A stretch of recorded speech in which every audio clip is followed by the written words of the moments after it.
Chapter 49. He had seen a tycoon before. He had never seen such a tycoon. Not only was he rich, but he was also a little stupid. The manager was an old man who looked like he was about to die. Although his face was full of wrinkles and he looked like a Shar-Pei, Duque could clearly feel the abundant arcane energy in the old man's body. The system elf had determined that the old man's power level was also Crimson Skeleton. In other words, this old man who looked like he would choke to death when he swallowed his saliva was actually a boss-level existence whose power was far above Duque's. Duque was embarrassed. Should he say that Stormwind City was the second most powerful human magic holy land after the Dalajan? Young man, I know you are talented, but no matter how talented you are, you can't master the entire ocean of magic. The magic here can be divided into 9 major schools: defense, conjuring, divination, enchantment, and evocation. Take the evocation school that you are most familiar with. Evocation is the shaping of energy. It is also divided into fire, ice, arcane, and other minor schools. I know that. You know that there are so many schools, but you still want to learn all of them? Do you know that even if you can learn all the level 2 spells that an earth mage can learn, learning so many spells will at least make your beard grow an inch longer? It's not that exaggerated. Duque looked like he didn't care about level 2 spells at all. He kept saying that magic was actually easy to learn, and even bragged that he was a 9th grade talent genius. In fact, it was to hide the fact that he had the system to learn magic in an instant. As he spoke, to prove that he was not lying, Duque even drew a level 2 spell, Ice Armor, and demonstrated it to the old man. Instantly connecting to the ice elemental realm, a large amount of cold air gathered from the void and condensed on Duque's body. Cold white light gushed out of his arms and quickly covered Duque's arms at a speed visible to the naked eye. Not only his arms, but his legs and body also flashed with a cold white light. The white light flowed and covered Duque's body and limbs. It was almost impossible for an ordinary mage to learn a spell formula the moment they came into contact with it. Even if a Breaking Dawn mage were to come into contact with a rank 2 spell that they had never seen before and learn it on the spot, not everyone could do it. It would already be impressive if the other ice armors had the appearance of armor that could protect the mage's vitals. What about Duque? A mere ice armor spell was actually made into something fancy by him. The Monarch Plate Armor Set, it was the Storm City Guard full body armor set, impressively appeared in front of the old man. Layers of orderly pauldrons, bright breastplates, solid waist armor. It was already very good to be able to create these with the ice armor spell. Do you know what Duque created? He had even created a chain armor that was made of small iron rings that interlocked with each other to protect his upper arms. As for the majestic and mighty lion head carvings on his belt and gauntlets, he naturally didn't pull them down. Apart from the lack of color and the fact that it was made of ice, it was the standard equipment of Storm City's soldiers. With one look, the old man no longer had any doubts about Duque's talent and abilities. He was only filled with shock and resentment. Was magic that easy to cultivate? If it was that easy, the Stormwind City Royal Magic Academy wouldn't need to send out a large number of people every year to select apprentices from all over the country. Tens of thousands of youths participated in the test every year, but only a few dozen people were able to be tested for magic aptitude. Most of these people didn't have enough aptitude. Even if they couldn't be nurtured into official mages, it would be good to find some apprentices to help them. That was why they were reluctantly recruited into the Magic Academy. With time, they could become official Earth mages before the age of 40, and then join the mage team as a fighting force. Hence, in the Magic Academy, apprentices in their 40s and 50s were not rare. Thus, Duque's age was considered very young even among apprentices, let alone official mages. When Duque gave up on becoming Mediva's disciple, the old man was still resentful. A good seedling had been destroyed just like that. But how long had it been? A month. In just a month, Duque's strength had risen from a level 1 Earth mage to a level 5 mage. If it were any other mage, such rapid progress would have caused problems with their magic circuits being disrupted, or damaged due to overexertion. But what about Duque? He could clearly feel the elemental power flowing slowly and orderly in Duque's body. The extremely gentle elements hid an unimaginable violence. As long as Duque wanted to, these elements could turn into the fiercest flames or frost at any time and attack Duque's enemies. It had only been a month. Was a month a lot of time? Even if Duque had been accepted as a core disciple by Medivh from the start, he wouldn't have been able to make such terrifying and solid progress in a month. Even the guardian Medivh, who was known as the most talented, had only improved at such a rate. When Medivh was young, he had been carefully guided by the strongest mage in Azeroth at the time, his mother, Egwene. And the old man himself had trained from a level 1 Earth Master to a level 5 mage, which took him a year and a half. And this was in Stormwind, the second most powerful mage nation in the human world, second only to the Dalajan. For those roaming mages in small places who couldn't receive orthodox magic education, if they relied on their own research and training, it would be a matter worth celebrating if anyone could make such progress in 5 years. Faced with Duque, the old man was completely speechless. To make such rapid progress in a month and have such a solid foundation, this was not only a shock to him. More importantly, it was a blow to him. Comparisons were odious. Was a level 9 talent really so frightening and amazing? The old man's heart was hit hard. Taking another glance at Duke, who looked as though it was a matter of course and did not look happy at all, the old man thought to himself, even if this kid were to be placed among the high elves, he would still be a monster-level fellow. Duque didn't have time to care about the old man's thoughts. He was stunned by the spell list of the Royal Magic Academy. He really couldn't figure out if the original game had deliberately reduced the number of spells for mages to become a pure attack and crowd control mage class, or if Azeroth had so many spells to begin with. Spell type, Grease, Fog Concealment, Prophecy type, Identify, Enchantment type, Hypnosis. When the old man brought over a large pile of spell books, which was as tall as a small mountain, and showed a teasing expression, Duque really felt his scalp tingle. But since he had made such a big statement, he had to learn it. He had to pretend to be cool to the end even if he had to hold back his tears. Chapter 50. Duque had indeed learned such a large number of spells on the spot. Logically speaking, there was no need for him to take these spell manuals back. However, seeing the old librarians, "If you don't respect magic, I'll make things difficult for you next time," look, Duque retreated in defeat. Moreover, Duque discovered something that was rather serious for him, and that was the limits of the system elf. As it turned out, the system elf was a thing of the scientific side. For magic that could be explained by science, the system elf was at the level of a god. For example, ice and fire magic, the system elf could not only help Duque learn spells in an instant, but it could also immediately derive a large number of metamagic abilities, increasing the power of magic in all aspects. Some categories that did not feel scientific, or were in a direction that Duque was unfamiliar with, such as the enchantment spell, Hypnosis, was deemed unable to identify by the system. As for the divination spell, which allowed the user to understand what the other party was saying, but could not read or write, language proficiency, the system's feedback was not in line with the principles of translation, unable to identify. The most special spell, necromancy, was directly told by the system that it could not be used due to the lack of unknown conditions. Duque could only carry a large pile of spell manuals back to the dormitory that the academy had arranged for him, and slowly study them by himself. Basically, he had memorized all the spells. It was not that he could not use them, but it lacked the amazing feeling of mastering them on the first try.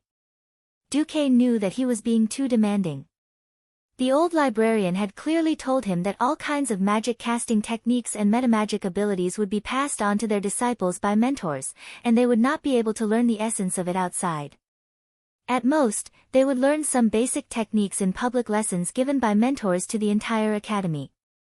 If he wanted to learn, that was fine, but it was an equivalent exchange. The problem was that Duque had previously rejected Medivh.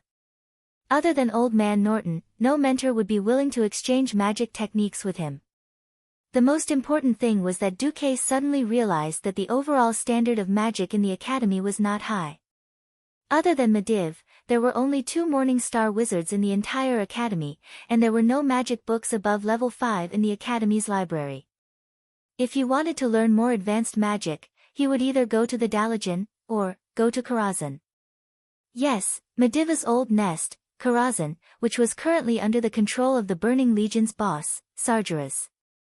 As a guardian, as well as the son and successor of the previous guardian, Egwin, Mediv had a private mage tower in Karazhan. The southern part of the Elven Forest was the Twilight Forest, and the southeastern part of the Twilight Forest was the Headwind Path. Karazhan was located in the Headwind Path. That place was equivalent to Mediva's fief, and outsiders were forbidden from entering. If Duque had been willing to be Mediva's disciple, he would have been able to enter. But at the same time, it was very likely that he would have been swallowed whole. This is the upper limit of the Storm Royal Magic Academy. How do I break through this limit? Just as Duque was feeling a little melancholy, there was a knock on the dormitory door. Who? Duque, it's me. Darnielle and Itana are here too. Come in. Duque, who was buried in the pile of books, stretched out his right hand. The arcane power in the magic circuit flowed gently, and he cast a small magic trick. Transmutation, switch. The lock of the door, which was 10 meters away, was opened by Duque. Click. The door opened. Darnielle and Itana were a little surprised that Duque, who was supposed to open the door, was sitting so far away. Darnielle stretched his thick neck, as if he wanted to see if there was anyone else behind the door, or if Duque had hired a servant. Darnielle, it's just a switch, Itana reminded him in a small voice. Darnielle smiled and scratched his head, then strode in. Because Darnielle's body was too big, taking up 2/3 of the aisle, Itana could only follow behind like a follower. Looking up from the pile of books, Duque found that Darnielle looked relieved. What's wrong? Nothing, I just realized that you have a human side, Duque. I thought you didn't need to learn anything and could directly advance to the level of Guardian Mediv. Pfft, it was Itana who laughed. Duque could only helplessly open his hands. Okay, you've come to me. Is it about Mentor Norton? Both of them nodded at the same time. My mentor just finished his research and informed us that you were back. He asked us to tell you that the notes were translated. Thank you. Duque smiled. He turned to look at their robes and smiled even more brilliantly. Darnielle had the symbol of 2 small books on his chest, and Itana had 3. This was the symbol of a junior apprentice and an intermediate apprentice in the Royal Magic Academy. The level of an apprentice only reflected their aptitude. Only the number of book symbols reflected the status of an apprentice. Of course, there were those who were stuck at the higher level for a long time. Facing Duque's gaze, Itana was embarrassed. We can't compare to you. No. Since we came out from the Northshire Abbey together, we should take care of each other. I'll go to Mentor Norton first. We'll have a good chat later. It wasn't just the straightforward Darnielle. Even Itana could not hide the joy on her face. It couldn't be helped. Duque had been in the limelight recently.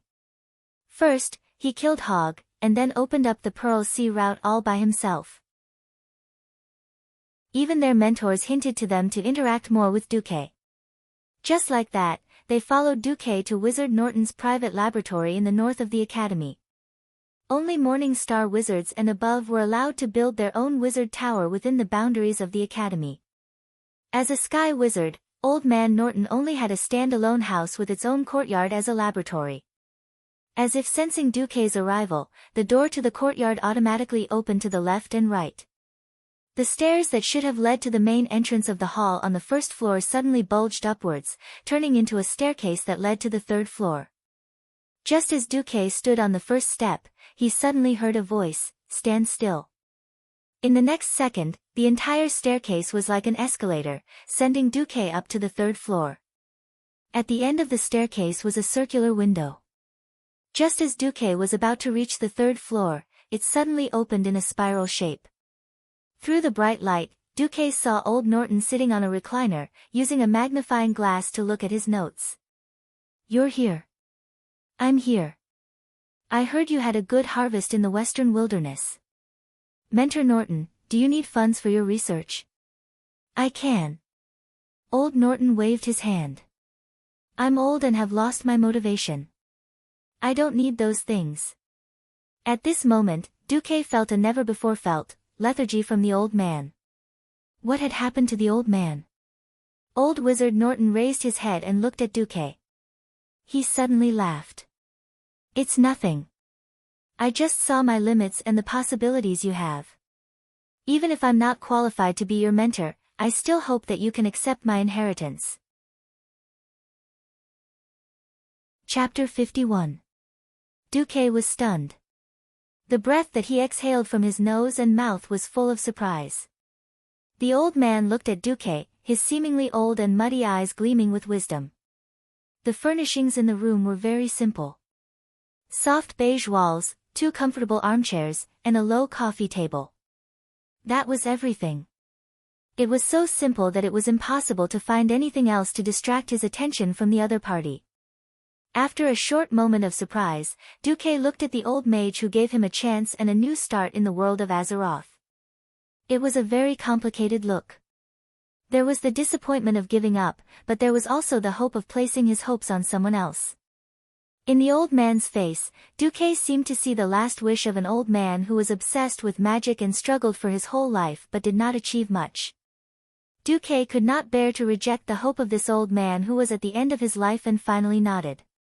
If you agree, I'll call you teacher from now on. Old man Norton felt like he was struck by lightning. His whole body trembled as if his ears were not working well and he was hearing things. His eyes widened in disbelief. What? The arrogant kid who looked down on the world's most powerful mage, Medivh, actually called me teacher? Happiness came so suddenly that the old man could not believe it.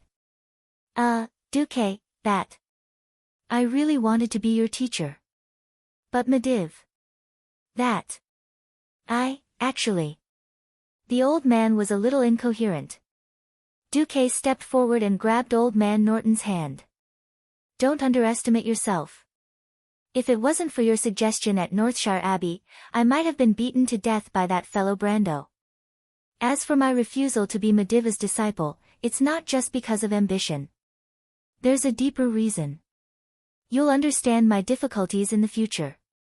The old man's mouth trembled and his eyes became moist. In the end, the old man did not cry. Instead, he let out a long sigh. Please forgive this old man who knows a little magic but has no courage. I'm really ashamed to be your teacher. If I want to be your teacher, I should use my body to be your safe haven. At that moment, I didn't stand up. I knew that I would never have the chance to be your teacher. However, I will be honored to be your guide into the Hall of Magic. Seeing that the old man had made up his mind, Duque could only nod. A teacher and a guide were 2 completely different concepts. But that was all they could do. Old Norton immediately put on a stern face. He took out the High Elf Mage Apprentice Handbook, with one hand and a translation that he had written himself. I've carefully studied this, Beginner's Handbook, for a long time, and I found that for the past 1,000 years, mankind's research in the field of magic has actually taken a detour. Detour? Yes. Traditional magic training was nothing more than teaching talented kids a lot of magic knowledge and letting them communicate with the magic energy in the elemental realm or other alien worlds. Then, they would guide the magic energy into their own bodies through meditation to transform themselves and form magic circuits. After that, they would train day after day, making the magic circuits thick and strong. At this point, the old man pointed at the elven language on the handbook and suddenly spat. This is indeed the safest way to train. 1,000 years ago, when humans had no contact with magic, this method was indeed the safest and most secure way to train. But the cunning elves left something up their sleeves. Left something up their sleeves. Duque pricked up his ears. Yes. Left something up their sleeves. Do you know why high elves are naturally better at magic than humans? Duque frowned. Race's innate talent.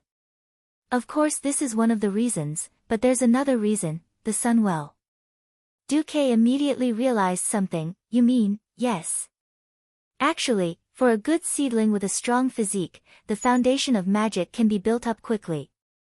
No, even an acolyte with an average physique can easily rise to the level of a morning star wizard.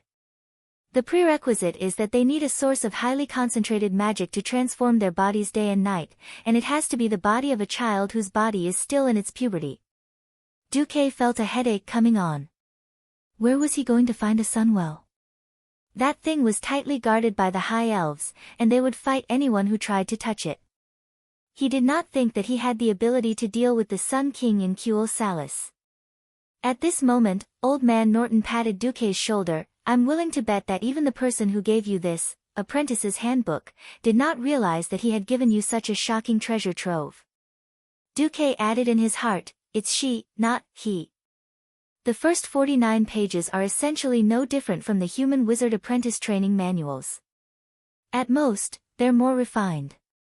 But the last page. The old man flipped to the last page of the handbook. Duque did not know Elven, but this did not stop him from noticing that the Elven words had suddenly become sloppy. It was completely different from the fair and elegant handwriting at the front, and seemed to be very casual. The old man also flipped open Duque's translation book. Duque realized that the last page had not been translated. Do you know why I didn't translate it? Duque shook his head. Because the Elven language on this page is nonsensical. The old man narrowed his eyes and smiled. It's just like how you created a pearl course out of thin air. I was also suddenly enlightened. This is not a language at all, but a special magic circuit layout. The old man suddenly became excited. Ha! It just so happened that I, an arcana expert, discovered the secret on it. This is a special magic circuit design that can absorb the surrounding arcana energy into the body like a vortex. This. Duque was surprised. And this is a completely different magic circuit cultivation method that is commonly used by the elves. It has a more extensive magic circuit expansion method for the absorption of arcana energy. I don't know why the Sun King hinted to Prince Kael, that's to cultivate like this, but this is undoubtedly a help to you. If you cultivate according to this, you can quickly increase and strengthen your magic circuit even without the sun well.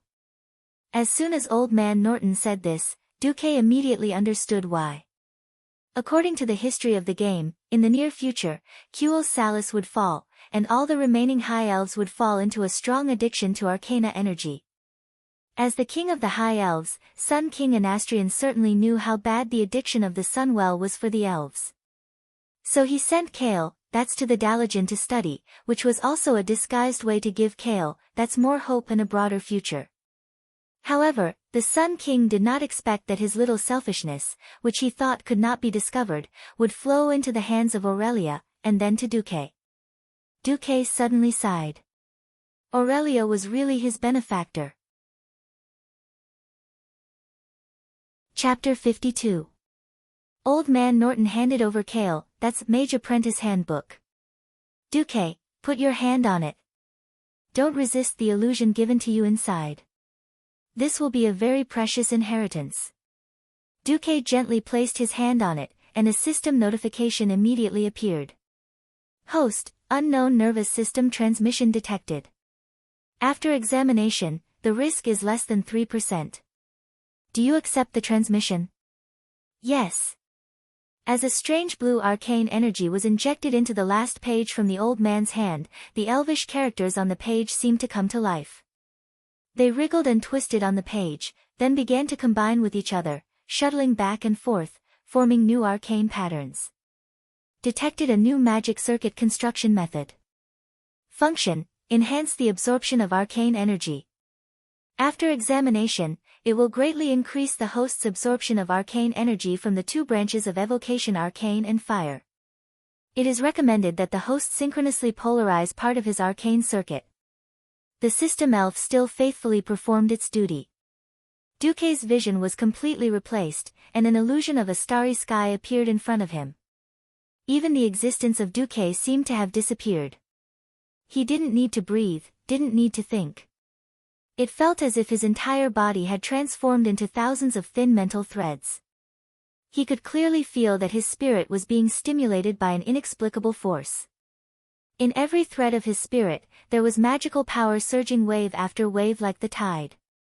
Then, countless mental threads began to intertwine, forming what looked like braids, and these braids intertwined to form an even larger strip.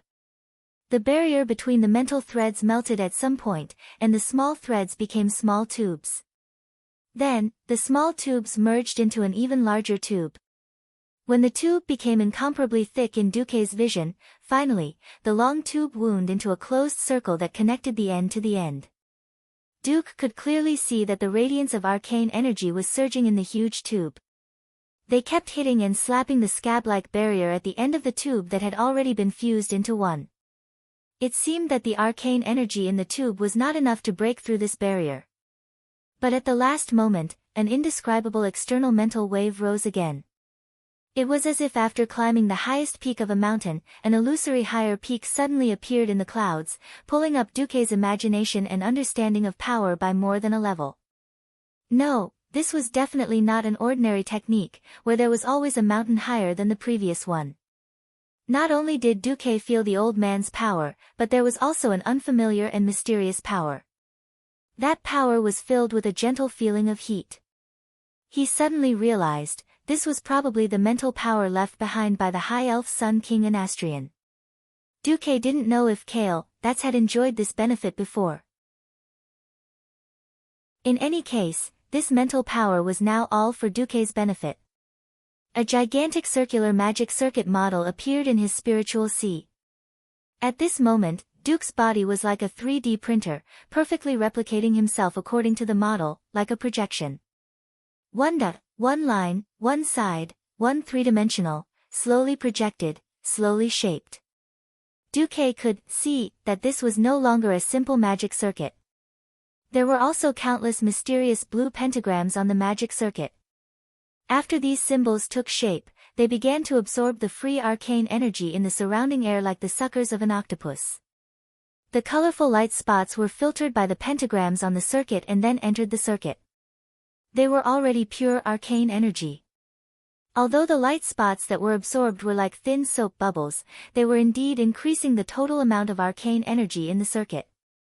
Not only did it increase the energy, but it also strengthened the pulse in the circuit.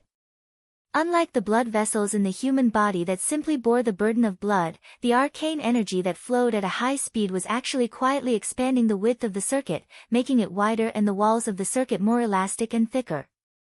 In his trance, Duque seemed to hear the voice of Old Man Norton. The voice was a little blurred, as if separated by a thick curtain of water, with an incredible echo. He was still sure that it was the old man's voice. Little lunatic.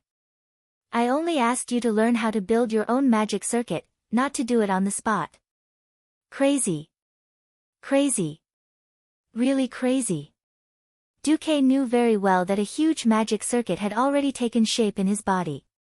It was the most basic, arcane circuit, in the magic circuit. Just like in the game, arcane circuit was the engine of a mage's magic energy.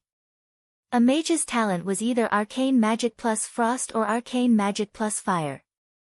Without arcane magic, there was no endurance, and the magic power would quickly run out. He didn't know what level his magic circuit was now, but the private goods that the Sun King had passed on to his precious son definitely couldn't be too bad. All right, young man, don't be greedy. Let's end it. The old man's voice came again in his trance. At this moment, Duque realized that he couldn't stop. A hole suddenly opened in the arcane circuit, and a new batch of mental power threads sprouted like bamboo shoots after a rain. Damn it, the old man cursed. In the next second, his voice was suddenly cut off, but the mental power that came from him didn't disappear. Duque didn't have the slightest idea. This wasn't what he thought. It seemed that the mental power that the Sun King had left in this notebook was to build the next huge magic circuit in one go. He suddenly knew why. Kale, that's. In the game, Kale, that's always had a few magic balls that were a mixture of arcane and fire floating above his head in an extremely flashy manner. That was not only a way for him to train his magic abilities, but also a way to store magic power. He then thought about how Kale's moves were mostly related to fire. Then, it wasn't difficult to guess that the Sun King's tactic was definitely the arcane fire, which was a dual element of arcane magic and fire. Since the arcane circuit was built, it naturally wouldn't allow Duque to give up halfway and not build the remaining flame circuit. Duque only felt that his mental power was burning like firewood. It was a feeling like his whole body was in a furnace. His skin was scorched by the high temperature, and even his hair seemed to be burnt. Every blood vessel in his body was no longer flowing with blood, but hot lava. The intense heat dominated his mind, making it impossible for him to suppress the manic feeling in his heart. I need to vent. I need to vent. Roar. Duque didn't know if he was roaring out loud. If he was not in the spiritual world but in reality, his roar would probably sound like some kind of violent ancient behemoth. There was no time to rest at all. It was as if he had just climbed up from the bottom of the Grand Canyon and was immediately asked to climb the peak of Mount Hygel. Chapter 53. Building the arcane circuits had consumed most of Duque's energy. Duque wanted to take a break, but he couldn't give it up. This was an all-out attack. If he failed this time, he didn't know how much he would have to pay and how much more torture he would have to endure before he could attack again. Gritting his teeth, he had to do it. At that moment, the magic power spurting out of the arcane circuits was like a geyser of oil, and every drop of power that spurted out was ignited and transformed into fire elements. Duque didn't know that at this moment, he had also caused great trouble for the old man. The fire elements that escaped from Duque seemed to have moved all the flames of Stormwind City and condensed them into the narrow room. There were so many fire elements in the room that almost all the combustible objects in the room were ignited. Old Man Norton was fine with his magic shield, but Duque and the chair he was sitting on, the coffee table, and even the walls were set ablaze. Unable to withstand the high temperature and pressure of the fire elements, all the glass windows in the room exploded instantly. Huge tongues of fire first rose into the air, and then countless fire elements poured down from the windows as if they had turned into liquid. There were as many waterfalls of fire as there were windows. The waterfalls of fire were like water, hitting the grass and instantly turning it into coke. A large amount of fire elements exploded, turning into huge misty fireballs. The fireballs exploded when they hit solid obstacles, sputtering countless flame arrows in all directions of the yard. Ah! Aitana, who was waiting outside the yard, let out a scream. Darnielle had already grabbed her the moment the window exploded, pulling her with him as he turned and ran. The torrent of flames that was more than a person's height almost burned their butts. Darnielle was so scared that he didn't even look back. He ran 2 houses away and didn't dare to stop until he was behind a mage's laboratory that had a magic shield. Flames overflowed around Old Man Norton's laboratory and spread over all the trees in the yard. With a crackling sound of wood burning and trees collapsing, Old Man Norton's entire yard was finished. Even the 4 yards of the other mages were involved in this vortex of destruction. The only good thing was that this was the experimental area of the academy. Most mages were little princes who were courting death. Regarding the mages' explosive experiments, it could be said that the academy already had a contingency plan. Only the yard was affected. Once the waves of fire touched the buildings, brilliant magic lights immediately lit up. The magic shield on the building was activated. They withstood the impact of the waves of fire very well. As a result, the waves of flames could only continue to advance through the gaps between the buildings, carrying a large amount of debris such as wood and soil. It's a bit like squeezing toothpaste. Originally, the range of the Sea of Fire was only a few dozen meters. However, due to the compression, the firewall continued to push forward in all directions for more than 100 meters before it stopped. All the mages and apprentices in the Royal Magic Academy were alarmed. What the hell, who's ascending? Such exaggerated magic fluctuations. Is it Khadgar? No, it's not him. That's Norton's laboratory.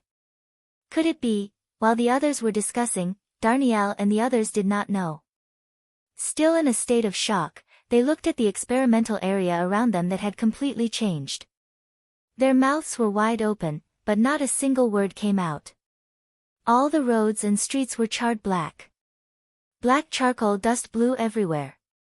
Half of the stone statues on the main road of the experimental area were smoke black. Did Duque do this? Aitana was still in shock. Probably. Darnielle did not dare to be sure. As the person involved, Duque's great undertaking of shaping the magic circuit was still ongoing. He only felt a loud boom in his mind. It was as if a huge and blazing power had exploded in an area of his mind that had never been touched by his consciousness.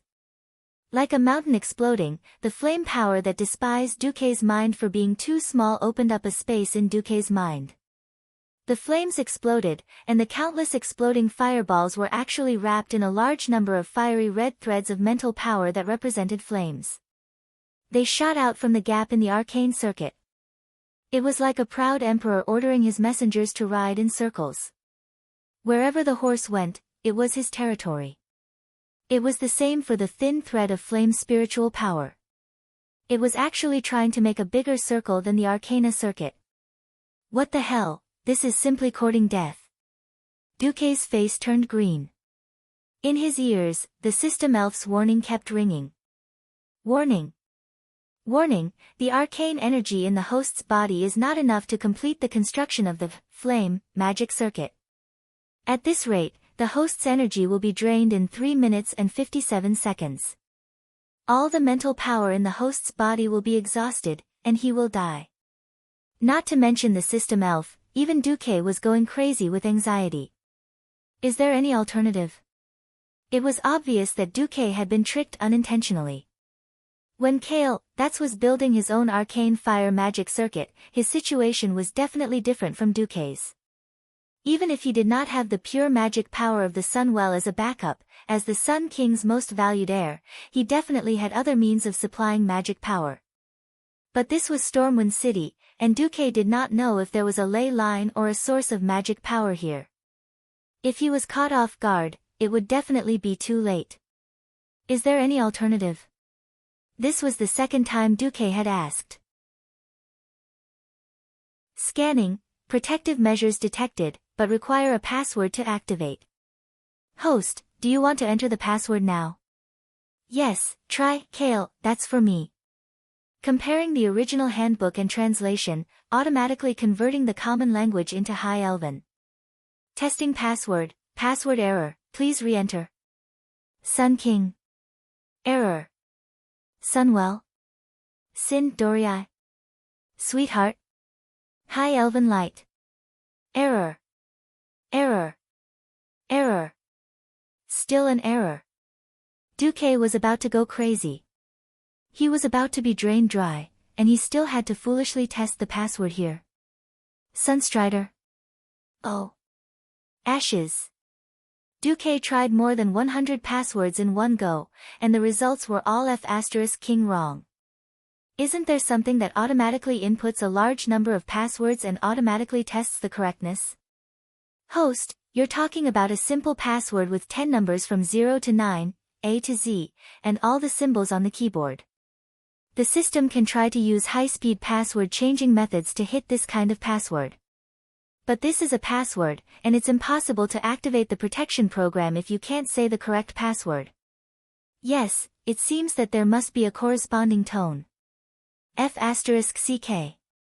Do I still have to rely on the Sunwell? With his life hanging by a thread, Duque could not help but curse. F*CK. Do I still have to rely on the Sunwell? Congratulations, host, the password is correct. Duque's face was full of embarrassment. Chapter 54. Duque suddenly understood why. For the Sun King, if Kale, who was tall, rich, and handsome, could not create 2 magic circuits of arcane fire in one go despite being so well prepared, it could only mean that Kale, was useless, or that the idea of not using the Sunwell to construct a general magic circuit was not feasible. In a rage, it was only natural that the Sun King would say such a command. However, after the protective measures were triggered, Duque felt a headache coming on. Most of the time, flames were not gentle things. The Sun King's arcane fire represented not only brilliance, but also destruction and dominance.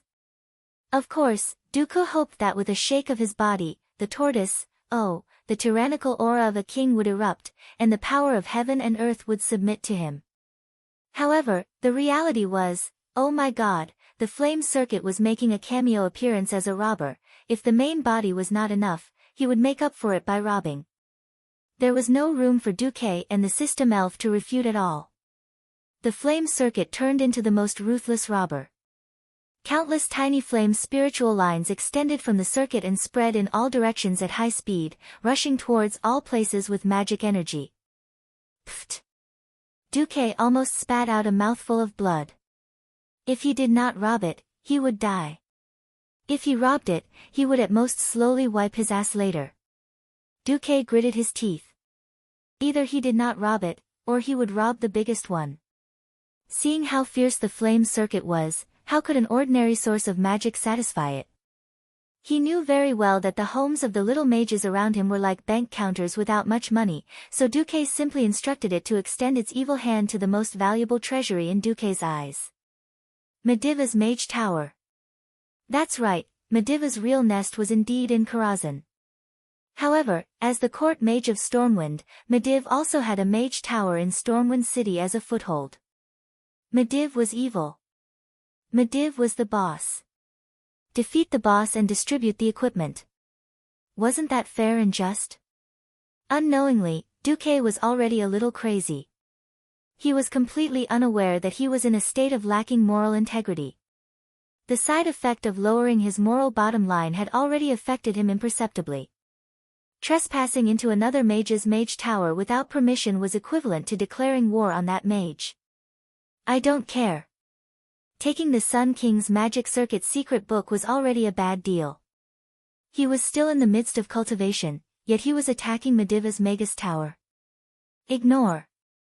If Sargeras, the king of demons, really put aside his pride and refused to let Mediv be a good role model of a righteous elder, and refused to forgive Duque magnanimously, then Mediv, whose wizard tower was attacked, had every reason to kill Duque. So what? What does it have to do with me? As if possessed, Duque let the flame circuit attack Mediva's mage tower, which was 50 meters away. However, fate seemed to have played a joke on Duque. Originally, Duque was prepared to snatch it openly. At most, he would just change his face and run away.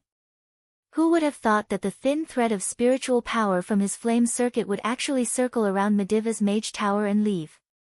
Furthermore, it had silently returned with a belly full of fat. It didn't trigger any of the mage tower's magic seals at all. What was going on? After calming down, Duque's curiosity was about to explode. The system elf said, "Host. After testing, the flame circuit has triggered the resonance of 38 magic jades and 112 magic yellow crystals. These magic gems seem to actively provide energy to the flame circuit without triggering the mage tower's magic protection." Duque was dumbfounded. Damn, that works. Duque knew that magic gem study was a unique subject in the world of Azeroth. Mages liked to store their excess magic power in a series of special gems that could store magic power. This was so that they could absorb the magic power from the gems at critical times and save their lives. This principle was the same as ordinary people storing dry rations in case of emergencies. The magic power stored in the gems would also slowly decay over time. This was a very long process, usually a few months. High-quality gems could store most of the magic power for years without dissipating. Host, after scanning, these gems seem to have elvish carvings on them. Duque understood. The Sun King, no, this should be a backdoor that the entire elven race had secretly left for their own people. If humans fell out with the elves at critical times, that would be terrible. Well, at least now there would be no evidence of him stealing all the magic rations stored in Mediv. Was stealing from an evil super boss counted as stealing? Of course not, this was enjoying the spoils of war. Needless to say, Duque really enjoyed the process of not defeating the boss but being able to share the spoils of war. All right. The proud and violent, flame magic, circuit was full, and it started working. Following the guidance of the mental strength in the flame magic circuit, a new circuit was rapidly forming in Duque's body. Like an iron chain, the two circuits, the flame circuit and the arcane circuit, were intertwined like a ring. The flame circuit was derived from the arcane circuit, but it was also very different from the arcane circuit. The arcane circuit was like the earth that carried all things, firm and thick. On the other hand, the flame circuit was like a house built on the ground. It was a typical superstructure. After the gentle magic power was transferred from the arcane circuit to the flame circuit, the magic power would circulate in the flame circuit at a faster speed than the arcane circuit. In the process, the magic power would be rapidly polarized and become more suitable for use in flame magic. System notification, flame circuit, completed. Congratulations, host, you have officially completed the creation of the arcane fire magic circuit. The host's magic ability has been greatly improved. From now on, the host's magic power consumption for using arcane magic is 65% of the theoretical value in the book, and the magic power consumption for flame magic is 80% of the theoretical value. The offensive magic damage of all arcane magic and flame magic will automatically be maximized. After inspection, because the magic power absorbed this time has only reached the minimum value to construct the flame magic circuit, there is still room for great improvement in this circuit. I hope the host will further improve it in the future. Because the host can now automatically absorb the free arcane magic and flame energy within a radius of 30 meters around the host, the simple formula for calculating the magic power is no longer applicable. The host will have to figure out the specific situation on his own. Your current mage level is a level 9 Earth Mage. After reading the notification in one breath, he looked at the two tightly intertwined magic circuits in his spiritual world. Duque found that, as the system notification said, the flame magic circuit was not perfect. Although the two rings were the same size, it was easy to see that in the arcane circuit, arcane energy was abundant. Countless arcane streams of light filled the entire circuit. In the flame circuit, only half of the space had the light of flames flowing through it.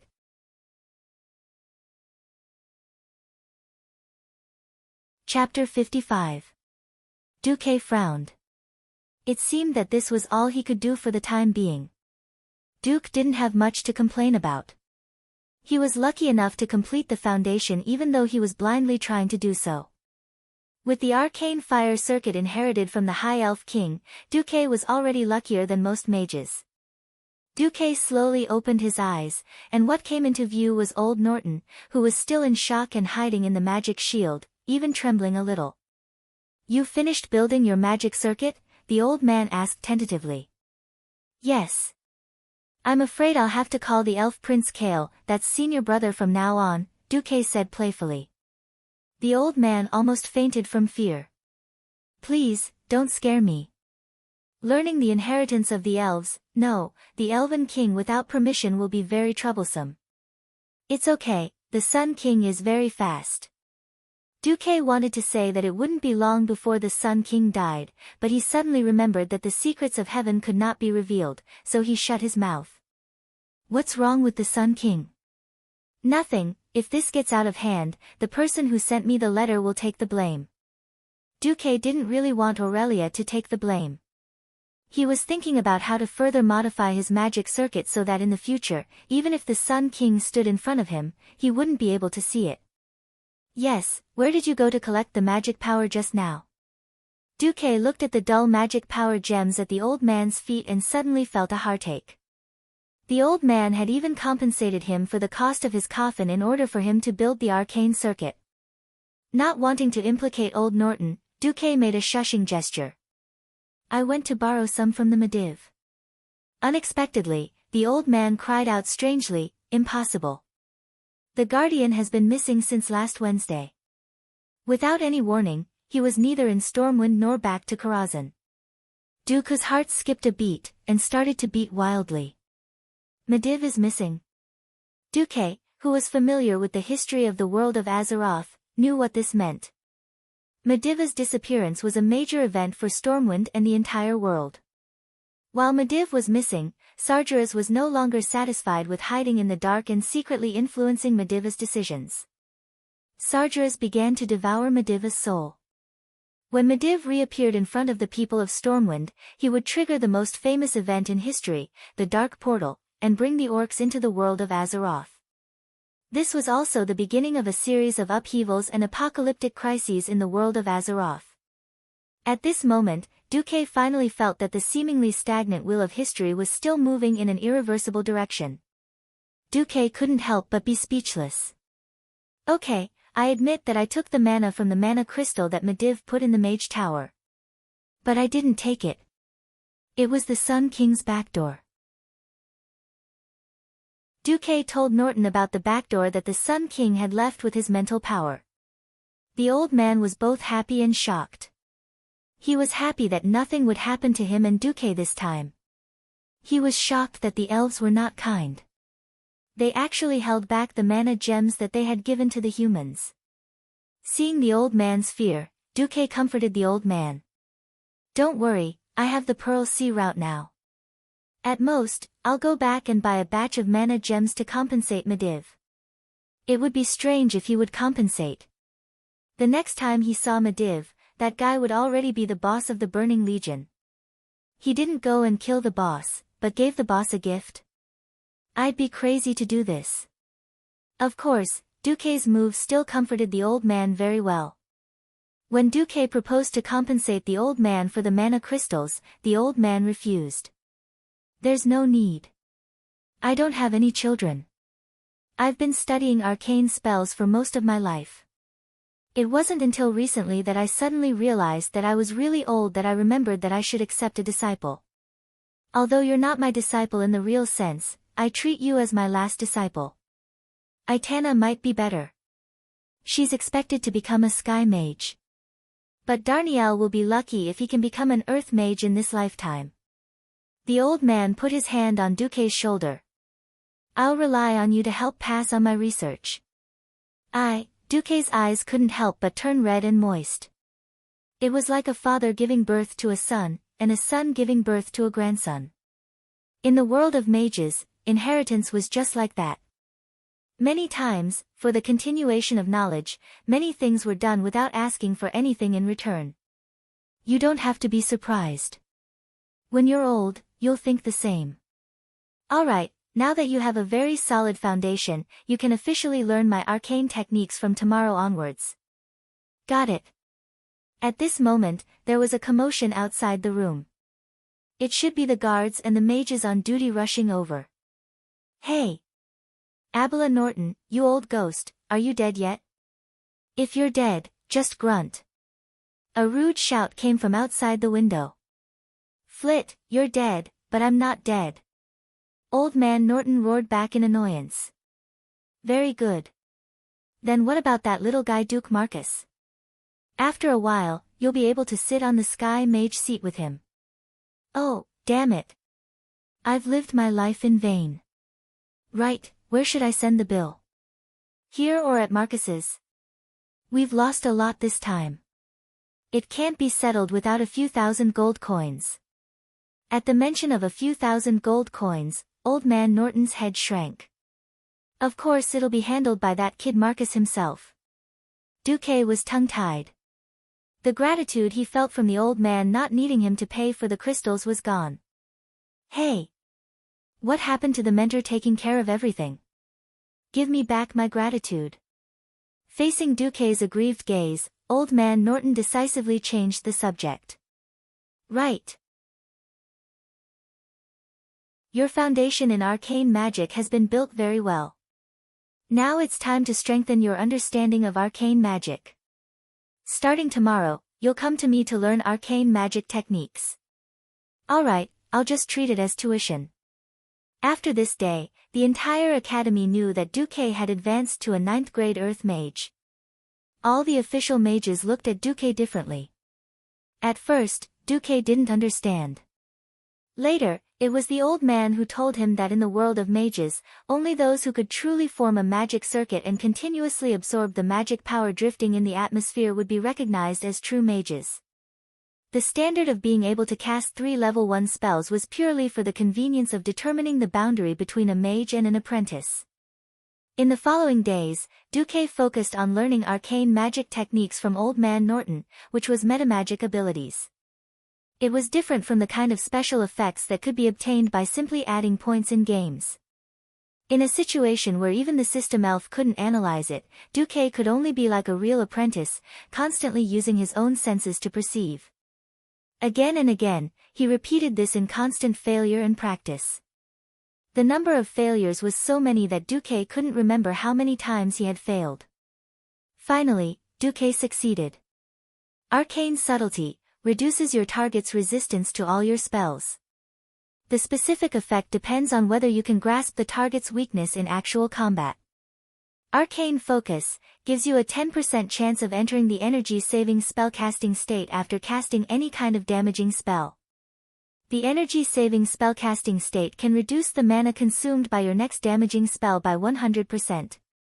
Arcane Meditation allows you to maintain 15% mana recovery speed when casting spells. Just when Duque thought that his days of research would continue indefinitely, a magic imprint on his hand heated up. Chapter 56. Mage Imprint Communication was a simple means of magic communication. Anyone who knew magic could use it, but the distance of the communication depended on the spellcaster's magic cultivation. That night, Duque pretended to go to Storm Harbor to inspect the shipbuilding progress, and then came to a stone beach near the harbor. The rugged boulders hid everything well. Even if a ball was hidden here, it would not be easily seen by the naked eye. "Come out," Duque said lightly. "Master." Nagawala stacked her arms on her shoulders and bowed to Duque. "What's the matter?" Wala went straight to the point. "The Grey Scale clan is here. They have already crossed the reef sea opposite Stranglethorn Vale, and tomorrow they will reach the sea opposite Dagger Ridge, the southernmost part of the western wilderness. I have ordered the old blind man, who is entrenched in the southwest of the wilderness and the lighthouse of the western wilderness, to evacuate with his clansmen. It is expected that they will arrive at our new camp when the sun rises the day after tomorrow. At the same level, a Naga could easily deal with 10 murlocs. It was not only a problem of combat power, but also the natural coercion of high-ranking creatures over low-ranking creatures, which would make the murlocs unable to exert 50% of their combat power. Rashly letting the murlocs fight would only be courting death.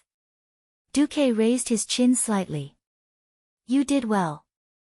Wala bowed deeply and then said, "There's more. Congratulations on your promotion, Master.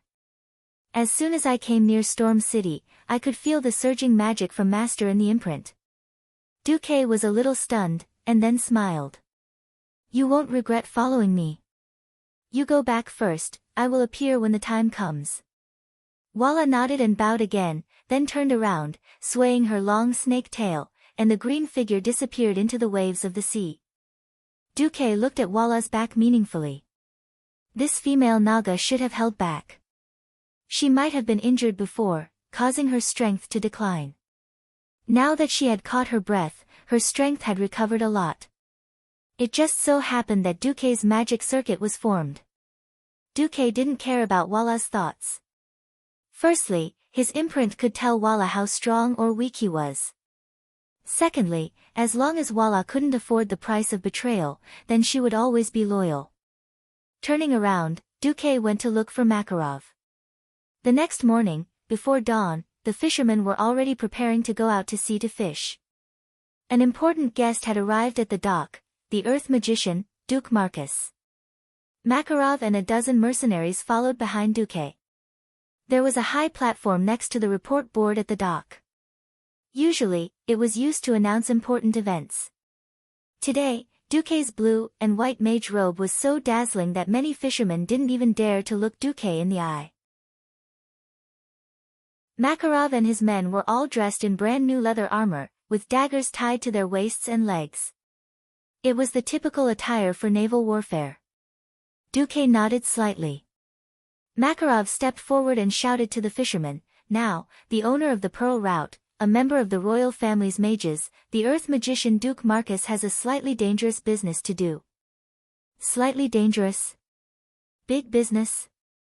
Looking for us fishermen? The fishermen were a little surprised, but also a little excited. The Pearl Route's cargo ships entered and left the port almost every day under their noses. Those who were hired were all newbies who didn't have a ship, but now those fellows were paid twice the wages of ordinary sailors. Just by sailing the ship for a 2-day round trip, one or two of them had already made a fortune.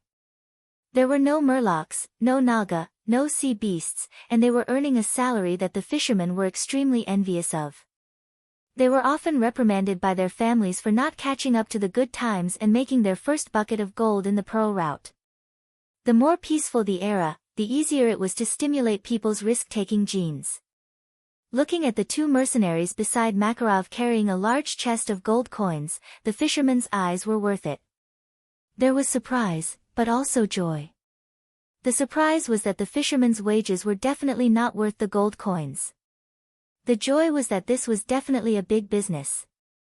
Makarov continued to shout with a slightly hoarse voice, "Rest assured, Sir Marcus is not asking you to do some pirate business. Now, a group of Naga is about to attack Sir Marcus's warehouse. Sir Marcus wants you to sink your old fishing boat to a designated place and catch those damned Naga in one fell swoop.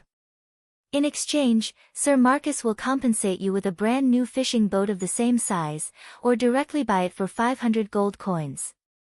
Every fisherman who takes the risk to sink their boat will be compensated with 2 gold coins. In the case of misfortune, it will be 10 gold coins. Everyone can get gold coins before setting sail." At this time, the bare-chested old man Jackson went on stage. "Sir Marcus has ordered an additional 40 boats from me. The money for the shipbuilding will be paid in advance. You can get any kind of fishing boat you want from me." Old Jackson's words were more convincing than Makarov's. A fisherman was tempted. He asked in a trembling voice, "We only need to sink the old fishing boat to a designated place, then swim away, and we can get a new boat and get the bounty?"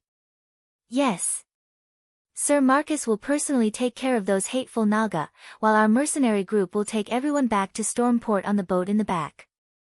"Alright, now Sir Marcus needs 10 fishing boats, who will come?" With a great reward, there were bound to be brave men. On average, a fisherman would get 2 or 3 silver coins for a trip to the sea. Besides, was there no risk in going to the sea? Nowadays, fishermen were accompanied by danger all day long. Even in the coastal waters, there were still huge sharks, fishmen, and a mess of sea monsters. Therefore, let alone 10 gold coins, even if it was 1 gold coin, many people would still be willing. "Me. Mine, mine. I've wanted to replace that broken boat for a long time." Vara did not know what was going on in Storm City. The female Naga leader only knew that she was in big trouble. With Duque's support, she had gathered half of the fishmen clans in the western wilderness as her subordinates. Now, half of the shallow bay was filled with those noisy fishmen, no less than 2,000 of them. At a glance, such an astonishing number was enough to take down a human town. But Vara knew very well that unless Duque was here, these fishmen were a bunch of weaklings who could only fight with the wind. A male Naga with a long scar on the left side of his face, extending from his forehead to the corner of his mouth, and even blind in his left eye, came over with a huge trident with a blade wider than a human body. "High Priest, the latest news has come. This time, Grayscale has nearly 400 Nagas, and has also commanded more than 3,000 fishmen. We say no more."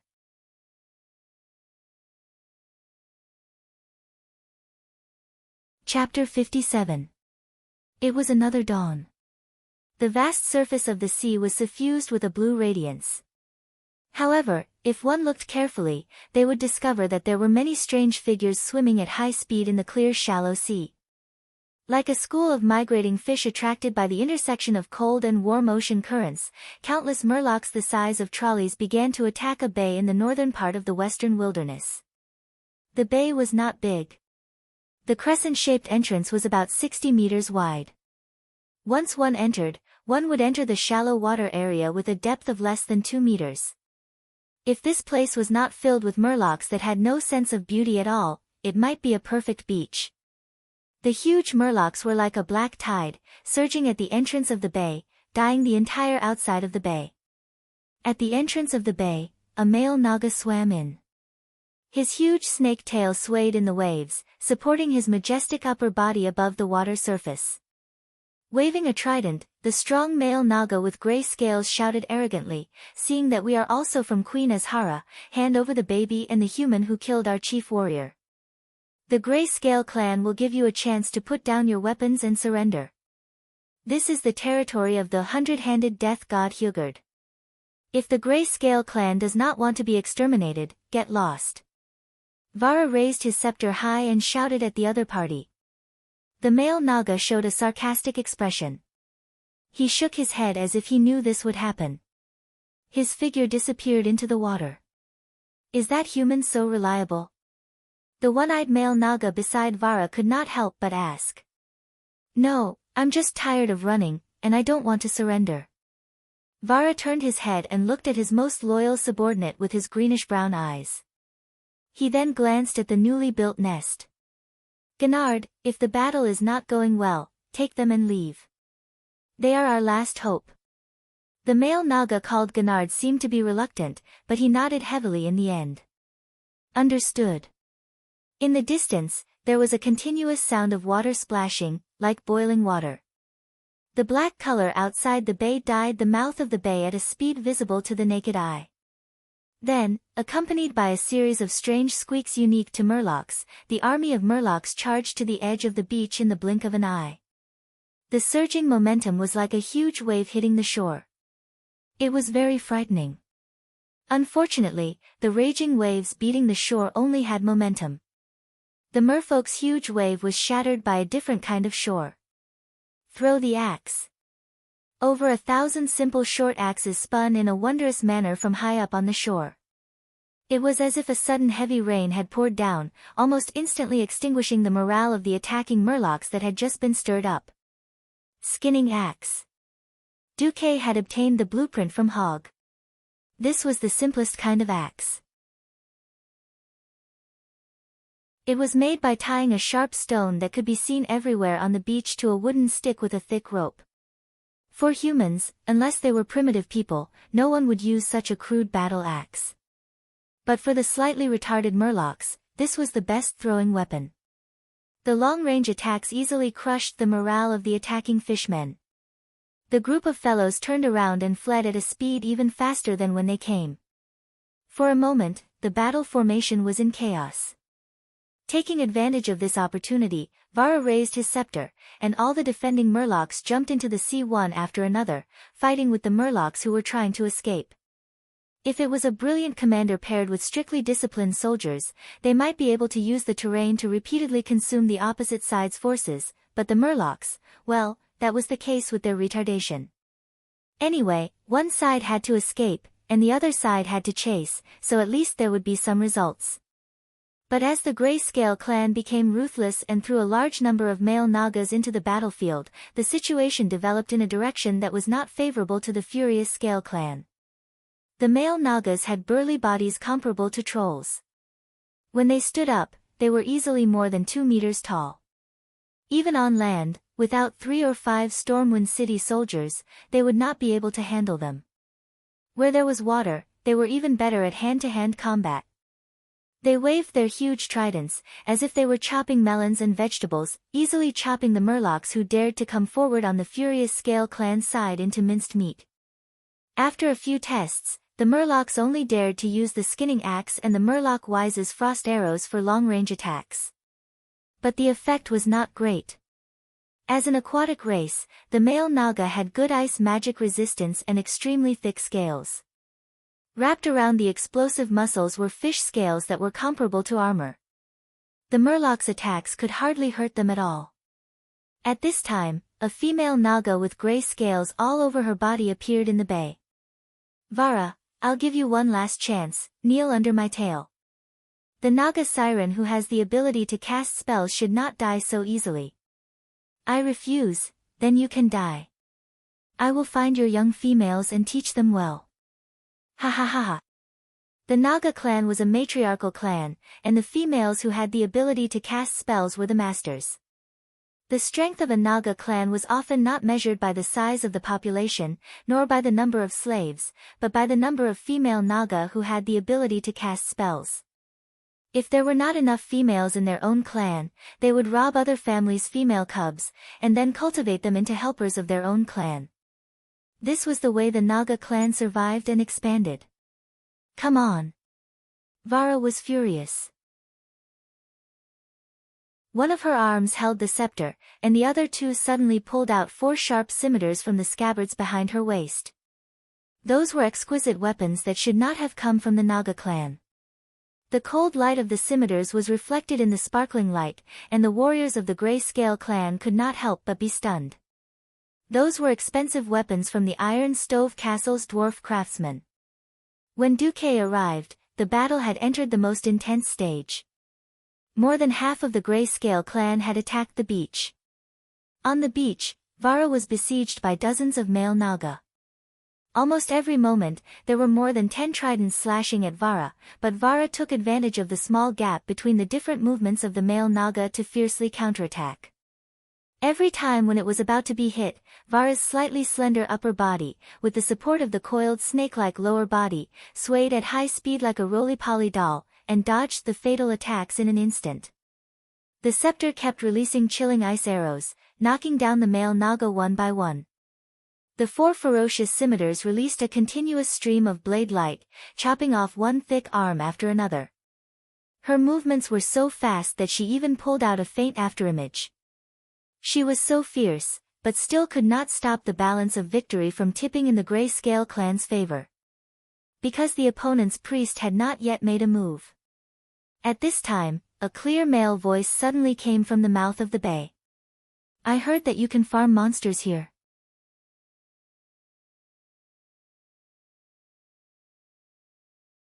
Chapter 58. Outside the bay, more than a dozen fishing boats rode the rising tide and rushed towards the mouth of the bay at high speed.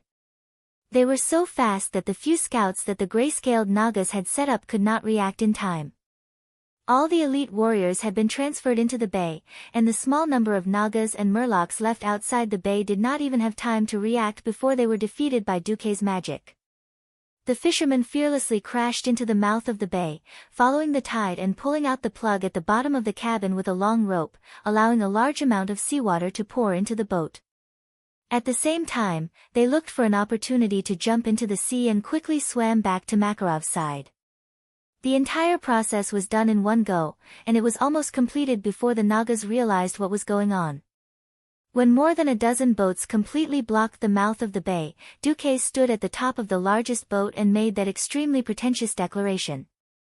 I heard that we can farm monsters here. At first, the Grey-Scaled Nagas and their subordinate Murlocs did not know what it meant. As far as they were concerned, it was ridiculous to think that they could block their way out by using a few broken ships to block the entrance of the bay. But soon, they could not laugh. Level 2 spell. Darsong's Cold Prison. Low-level spells also depended on who was using them. If it was the previous Duque, it would not be an exaggeration to say that he was squeezed dry n times. But now, Duque was an earth mage with a perfect, arcane circuit. Duque shouted fiercely, ha-dash! A horrifying chill instantly burst out from his body. It was very difficult to simply freeze moving seawater, and Duque used a trick of using a sunken ship as a framework. The seawater that turned into ice was stuck by the sunken ship, and in turn, became the support of other ice blocks. Layers of ice were stacked on top of each other, and the entire huge ice dam was almost completed in the blink of an eye. The Nagas and Murlocs blinked and saw that Duque was already standing on top of an ice throne that was more than 3 meters above the water, looking down at the Grey-Scaled Nagas and Murlocs who were tossing and turning in the bay with a calm gaze.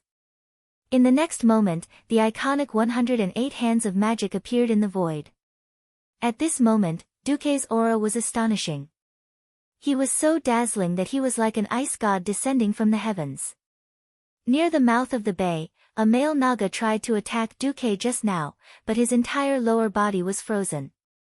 He let out bursts of low wails, and the 3 arms that could still move were desperately slapping the ice. Noisy.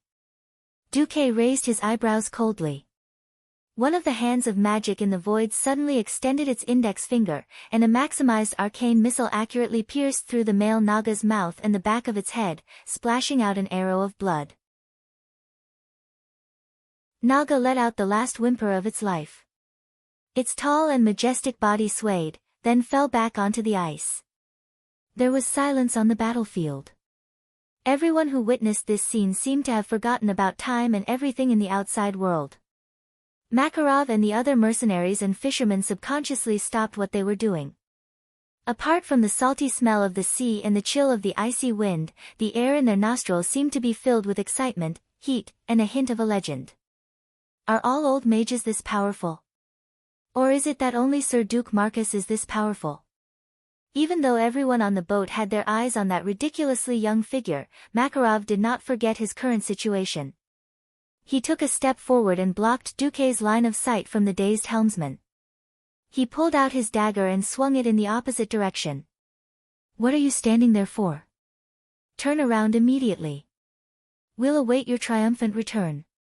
Are you trying to shame your name by losing a fisherman? The subordinates immediately came to their senses and quickly turned the helm, leaving Yang Fan behind. Within the bay, the battle that had paused for a short while began once again.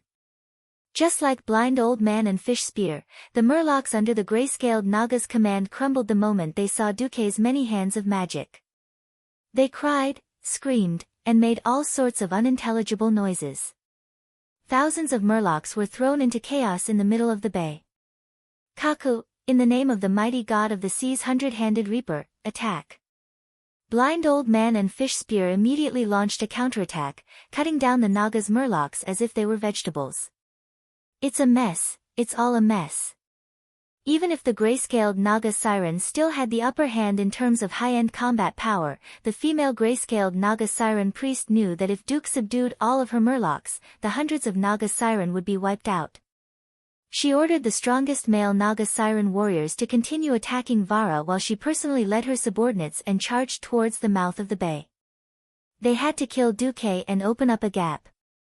As long as they could get rid of Duque, the Naga Siren's last hope, then everything would be back on track. Duque sneered as he watched the Naga charging towards him. Hey, System Elf, what's the evaluation result of the plan I proposed to you last time to use Hand of Magic to shoot arcane missiles at the same time? With the System Elf, it was equivalent to automatically having the metamagic specialty of multicasting. The only difference was in power.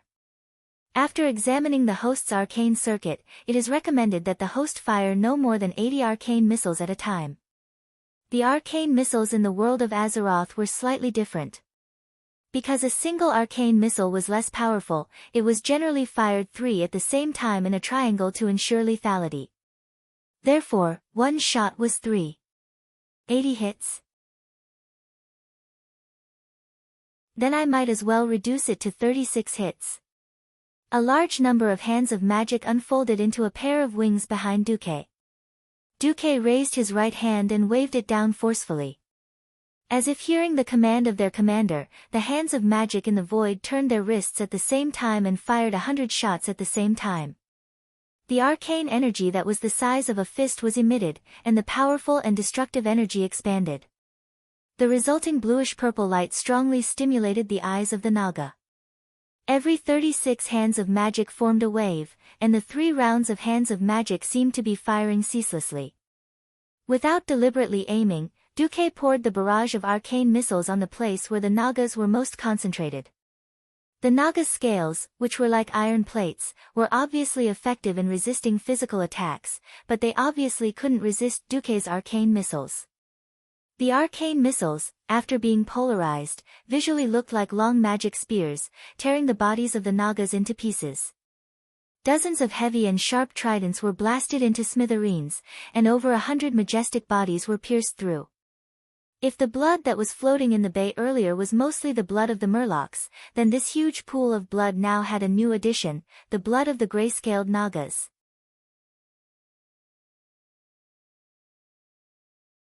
Chapter 59.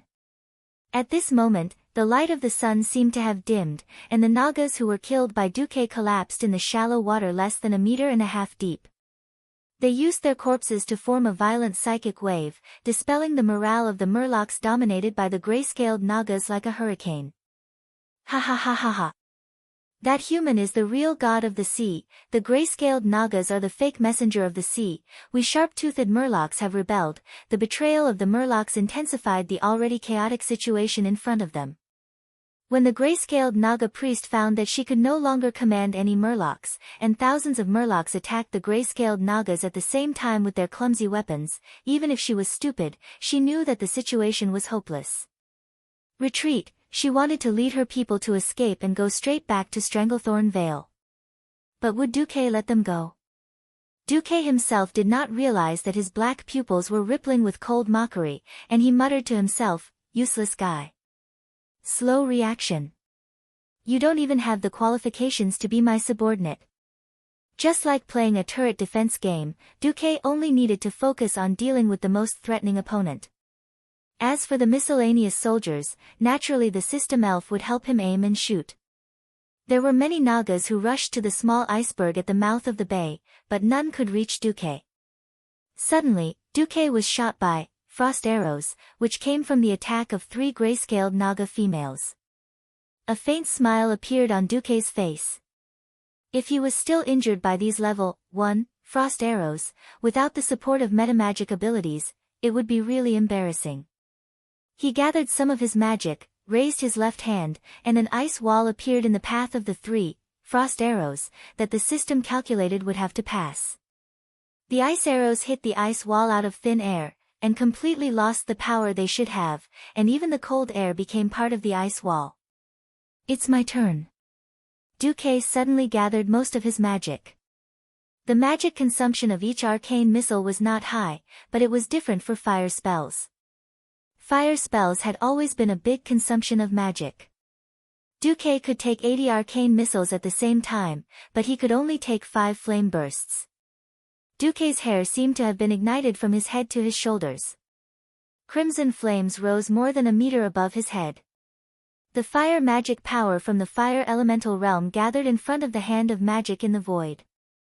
Seeing the 5 huge fireballs suspended in the air, the faces of the gray-scaled Naga siren priests turned pale. They screamed and raised their magic shields. Even the most loyal male Naga siren used his huge body to block between Duque and the Naga siren priests, trying to defend their leader with their lives. So what?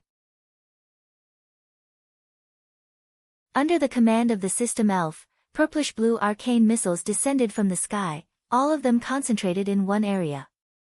In the blink of an eye, the shooting line between Duque and the gray-scaled Naga siren priest was cleared. No!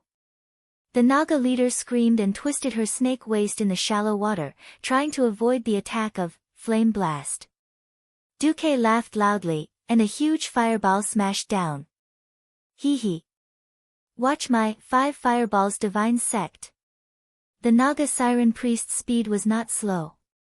From the time she started to move to the time the fireball hit, she had already moved 4 meters away from her original position. However, Arcane Fire Circuit not only gave Duque abundant arcane and fire magic power, but also gave him more precise magic control ability. The high-speed fireball actually made an unscientific turn in the air, drawing a clear arc in the void. Vara, who was still in the middle of a bloody battle, was dumbfounded. He almost forgot about the battle around him. The gray-scaled Naga siren priest struggled to swim a few steps, and was hit in the face by a flame blast. The magic shield saved her life, allowing her to escape the fate of being the first to be killed. However, this only extended her life for a little longer. After the first hit, she was marked with a must-hit label. No matter how she struggled, moved, and resisted, she was still hit by the 2nd, 3rd, 4th, and 5th flame blast. The 2nd one charred her whole body. The 3rd one blew up several of her arms. The 4th one blew her waist into 2 pieces. The 5th one was actually already a corpse. Under the gaze of thousands of murlocs and hundreds of nagas, the dignified gray-scaled naga siren leader and clan high priest was killed by Duke's fire magic in the shallow water area. The intense heat even evaporated all the water around the gray-scaled naga siren priest in an instant, forming a temporary hole. After a full second, the seawater filled the hole again. At this time, Duke's fierce and domineering voice echoed throughout the bay.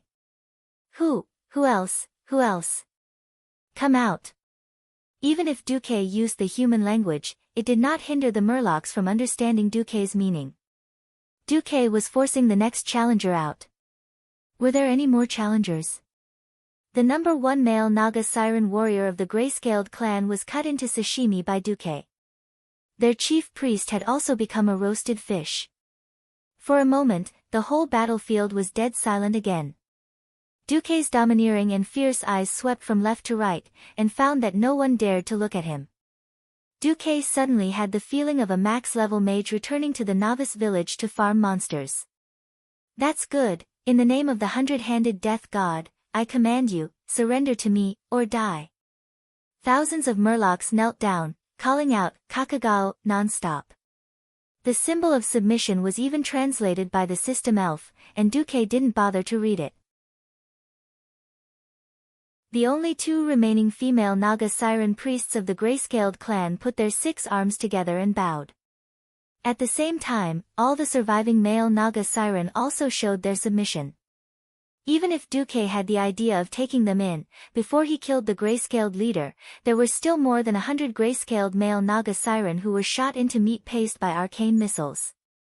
Looking at the more than 280 gray-scaled Nagas, Duke suddenly had the idea of killing the gray-scaled Naga Siren leader in seconds. At this time, Vara Ringscale Avis, who was bathed in blood and had no less than 10 wounds, swam over. She also bowed deeply. Congratulations, Master.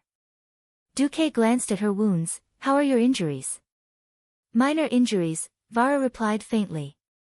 Well, from now on, these gray-scaled Nagas and Murlocs will be under your command. Within a month, I want you to move everything of the gray-scaled Naga here. The clever Vara frowned. Master, why are you in such a hurry? Is something big going to happen? Was the dark portal a big deal? Of course it was. Of course, Duque couldn't tell Vara. It is indeed a big deal, maybe in 2 or 3 years, maybe in a few months, I can't say for sure. However, this is indeed a super big deal that involves the whole world. You just have to prepare for a large-scale naval battle. Vara knew that as an outsider, she couldn't get Duque's complete trust. And Duke's performance of descending from the heavens had deeply shocked her. Now, she had no other thoughts. Although she didn't know who her enemy was, Vara bowed deeply again. As you will. Chapter 60. It was another glorious victory. More witnesses, more spoils of war. For 3 days in a row, the corpse of the gray-scaled Naga leader and hundreds of Murlocs hung in the port of Stormwind. Most of the Naga and Murlocs within 300 nautical miles of Stormwind have been wiped out by His Excellency Duke Marcus. Fishermen, you can fish to your heart's content. If you join our Hurricane Chamber of Commerce, you will receive better protection and better profits. If you don't have a boat, we can lend it to you first. You only need to sign a 5-year labor contract with our Chamber of Commerce, spend no less than 25 weeks at sea every year, and promise to hand over 30% of the catch to the Chamber of Commerce. A brand new fishing boat is yours, and once the contract expires, the fishing boat will belong to you. As one of Duque's mouthpieces, Makarov had officially become Duque's follower. Now, he often encouraged more fishermen at the docks for Duque, and more young men to join Duque's newly established Hurricane Chamber of Commerce. In fact, Duque used the common method of taxi companies before his transmigration to seduce fishermen or fishermen's descendants who could not find work, and it was really successful. And more varieties of fish and seafood also supported the expansion of Duque's business. Especially in the last month, Duque had formed a whaling fleet. On the big ship, Duque patted a few huge barrels next to him. This is the float. As long as the javelin tied to the rope hits the whale, we don't need to fight this behemoth at all. We just need to stop it from diving, and when it runs out of strength, victory will be ours. Duque's explanation made Windsor, who was standing beside Duque, speechless. Yes, Windsor had returned with the craftsman that Duque needed. Before he even arrived at Stormwind, he had already heard of Duque's reputation in Tiras. A pearl line. In this era where diving was risking your life against murlocs, naga, and sharks, most people could only try their luck picking up pearls from the shells that washed up on the beach. But Duque continuously produced all kinds of seafloor specialties that made nobles crazy. The appearance of the pearl sea route also stimulated the merchants of Kuldilas. A bet of 500 gold coins. There were more than 2 zeros. Therefore, Windsor simply said that he was sent by the owner of the pearl line to recruit craftsmen. In addition, Duque managed to convince the Stormwind army to lend him a griffin and have Makarov bring 20,000 gold notes to Windsor. In the end, Windsor had not only brought along a huge team of 200 craftsmen, but also cleared out all the inventory in Kultira's shipyards. Unexpectedly, as soon as he returned and saw Windsor's ship, Duque had a new idea, a whaling fleet. The others threw the javelin with their arms, but Duque was even better. He simply stuck the javelin into the whale's tail with hand of magic. The sailors watched in astonishment as the barrels swayed on the surface of the sea, but did not sink. More than an hour later, the exhausted whale floated to the surface of the water. Seeing this scene, the hundreds of sailors on the 3 whaling ships burst into enthusiastic cheers. Windsor and Makarov were dumbfounded. Reggie, do you know what this big guy is for? Reginald Windsor, who was nicknamed Reggie, was still not used to Duque's almost blind trust in him and the way he treated him like an old friend. He wanted to do business, but remembered that he had lost the bet, and he was already Duque's follower. Sighing in his heart, Windsor asked tentatively, "Can it be eaten?" Duque smiled and shook his head. "Most whale meat is not delicious. What I want is inside the whale." Duque would not say it out loud. His goal was the ambergris of the sperm whale. That thing made into a perfume would drive the noble ladies of the entire Azeroth human kingdom crazy. He knew what to do in general, and this would be the key stepping stone for Duque to open the door to wealth and convenience. Duque continued, "Of course, I won't waste such a big piece of meat. Drag it back, and I'll tell you how to make it taste good. By the way, whale fat is also good stuff." Duke already had a complete set of soy sauce brewing methods. This was purely something that Duke accidentally remembered when he was bored and asked Baidu what soy sauce was. He would divide the process into multiple parts, each operated by a different master. In fact, the first batch of finished products was already out, and the results were quite good. A few days later, in the Stormwind Palace, King Lang Rin and the Queen, the young prince and princess, and Anduin Lothar saw the royal chef serving him a dish he had never seen before. "This is..." The king looked up and looked strangely at his royal chef. "This is a new dish that has recently appeared in Stormwind, raw salmon." "Fish? That stinky thing. And how do you eat it raw?" In Azeroth, people still did not know how to avoid the smell of fish. In the minds of most nobles, things like fish were eaten by the lower classes.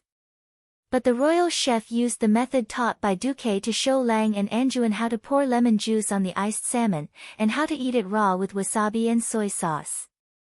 With the mentality of trying it out, Lang and Anduin tried it. It really tastes special. I think I'm starting to like this stuff." Lang gently wiped his mouth. The little prince and the little princess repeatedly said that they wanted an extra portion. At this time, Anduin spoke, "Lang, do you remember Duke Marcus who was in the limelight?" "Of course, the youngest earth mage in our kingdom." When answering, Lang also glanced at the fan-shaped red coral placed in the center of the dining room. The fiery red coral had a radius of nearly a meter, which was given to the king by Duque. "Why? This thing was also made by him." "Oh. Isn't he a mage? How did he become a chef?" King Lang was curious. In fact, This mage Marcus has done a lot of things, Anjuan told Lang one by one what Duque had done recently. From taking back the Naga and Murlocs, forming the Pearl Sea route, to expanding the fishing range of fishermen, to whaling, to making spices such as soy sauce and wasabi. The more Lang listened, the more he liked it. I like this little guy. My tax officer has mentioned him to me more than once. He pays taxes on time and in full in one go. It seems that we are going to have a good year. Unfortunately, Mediv is missing, otherwise I would have recommended this dish to him. The problem is that recently, he officially submitted a report to me, hoping to form a whaling team of 200 men using javelins and cannons, and to expand a large stone pier.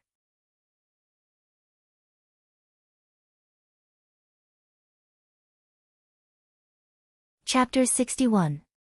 What does he want to do? Lang frowned. Lang did not know much about maritime affairs. But Lang knew that even the famous Menethil port only used wooden piers. Only the kingdom of Kurtiras, which had the largest navy, had a large number of ships entering and exiting the port every day, abandoned the wooden piers for the sturdier stone piers. Your Majesty, I had the same concerns as you at first. But he proved his loyalty in another way. He proposed to fully fund Stormwind to build a navy of 16 medium-sized ships in the form of a gift to you, Your Majesty. He is only responsible for funding. The ships can be ordered from Kurtiras, the cannons from Iron Stove Castle, and all the personnel will be provided by us. Even the training fees for the personnel will be covered by him. At this point, even though Anduin tried to explain the proposal in a neutral tone, he could not hide the excitement in his voice. The west side of Stormwind City was the sea. Stormwind had a long coastline, but it could not be used effectively for a long time. Building a navy that could defend the coastline of Stormwind was also one of Anduin's wishes. Lang was not a fool. Everything in front of him came too easily. It was too surreal. If Duque tried to build an armed fleet that could beat the navy of Stormwind, Lang would not agree no matter what. He would definitely kill Duque's plan in the cradle. But Duque cleverly shut the mouths of Lang and the nobles. It's a little illegal for me to use a ballista, but if I let you use cannons, you won't be afraid, right? Gunpowder weapons in the world of Azeroth had not yet become popular. Although cannons had a lot of damage, most of them were muzzle-loading cannons. But no matter how outdated cannons seemed, they were not inferior to ballistas in naval battles. Cannons were superior in terms of range and power. Perhaps only the reloading speed of ballistas was slightly faster. After thinking for a while, King Lang cautiously said, "What does this Duque lad want?" "A perfume called Chanel that is about to hit the market will be exclusive rights for 100 years. Anjuan Lothar recalled the words of Duque's messenger, Windsor. He also said that Your Majesty will soon know the magic of this perfume. Lang did not answer directly. What else? Anjuan Lothar tapped his fingers on the table. He wants to make more money, enough money to build a great mage tower comparable to Karazhan. When King Lang heard this, he smiled. Most of the doubts in his heart were solved. He had heard of Duque's arrogance. He was greater than greatness, surpassing Mediv, who was the guardian of the world. Of course, Lang knew how astronomical the construction costs of a top-notch wizard tower were. It was a terrifying sum that even the entire treasury of Stormwind might not be enough. Now, Duque had talent, not only in magic, but also in business. If that was the goal, then it wouldn't be strange at all. Lang smiled. It shouldn't be a big problem. I'll think about it tonight and give you an answer tomorrow. Okay. Anjuan retreated. Looking at the cluster of beautiful red coral trees, Lang turned and entered the royal study to check the documents. Before he knew it, it was late at night. Lang also felt sleepy. When he returned to the dormitory, he suddenly smelled a very elegant but relaxing scent. It was sweet, tempting, but not stimulating at all. Following the scent, Lang was surprised to find that the source of the scent was actually his lover. The queen was wearing a nightgown and lying on her side on the big bed. Oh, my queen, you're really special tonight. Lang involuntarily rushed up and hugged the queen's slender waist. He sniffed hard, and Lang suddenly felt a warmth start to burn in his lower abdomen. This is the new perfume I just got. Do you like it? The queen smiled sweetly. Oh, hell, no, it's great. Lang immediately understood what Anjuan meant when he said, "You'll soon know the magic of this perfume," during the meal.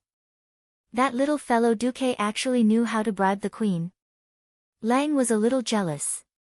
This thing will turn all men into beasts. Then come and eat me. The queen smiled coquettishly. At this moment, Lang made a decision. That night, the great King Lang had a pleasant night. The next morning, when Anjuan saw the king wearing an unseasonable high-collared shirt, Anjuan immediately understood that His Majesty was trying to hide the mark of passion on his neck. Damn it! This is the first time I hate how smart you are. The king was a little dumbfounded. Well, Your Majesty, what's your decision? I agree, but there's an additional condition. In exchange for my protection of his business, I need him to take out an additional sum of money to help repair the walls of Stormwind City. Your Majesty, your shrewdness has illuminated the entire kingdom. Anjuan did not forget to show off his cleverness. Pfft, I wonder who it is that asks me for money every few days to repair the walls. Lang pretended to be angry. Ha ha ha ha. The king and his minister laughed heartily in the palace. When the king's counterproposal reached Duque, not only Makarov, but even Windsor showed an indignant expression. Your Majesty, you've really opened your lion's mouth this time. Your Majesty, you're just a little rich, and yet you want Your Majesty to bear the burden of so many things. Windsor spat harshly. Reggie, make a trip for me. Tell him I agree, Duque said calmly. Yes, I'll help you reject. Wait, you said you agree? Even Windsor, the loyal minister of Stormwind City, opened his mouth in shock. I have as many ways to earn money as I want, but there are some things that can't be made up for once I miss it. Duque did not explain further. From the window of the small house that Anduin gave him, he looked at the buildings of Stormwind City that rose and fell along with the mountains. This was not the first time Duque had been acting mysteriously. Makarov and Windsor, who rarely interacted with mages, thought that all mages were like this. Duque did not want to explain, because no one would believe him even if he did. Stormwind City was destroyed during the first orc invasion, and Duque had always felt that it was a pity. Because of this, there were many tragedies. It was not just this massacre, but also the tragedy of the nobles not paying for the reconstruction when Stormwind City was rebuilt.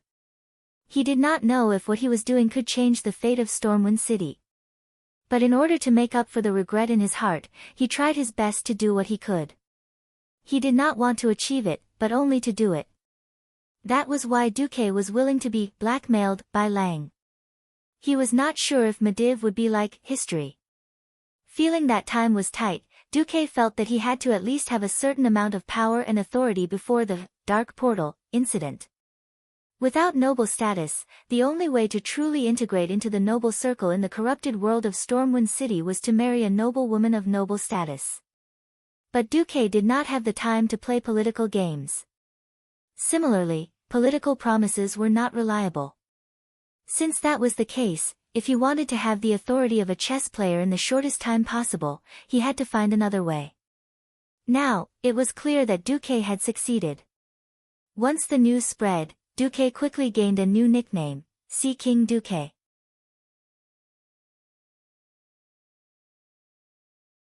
Chapter 62.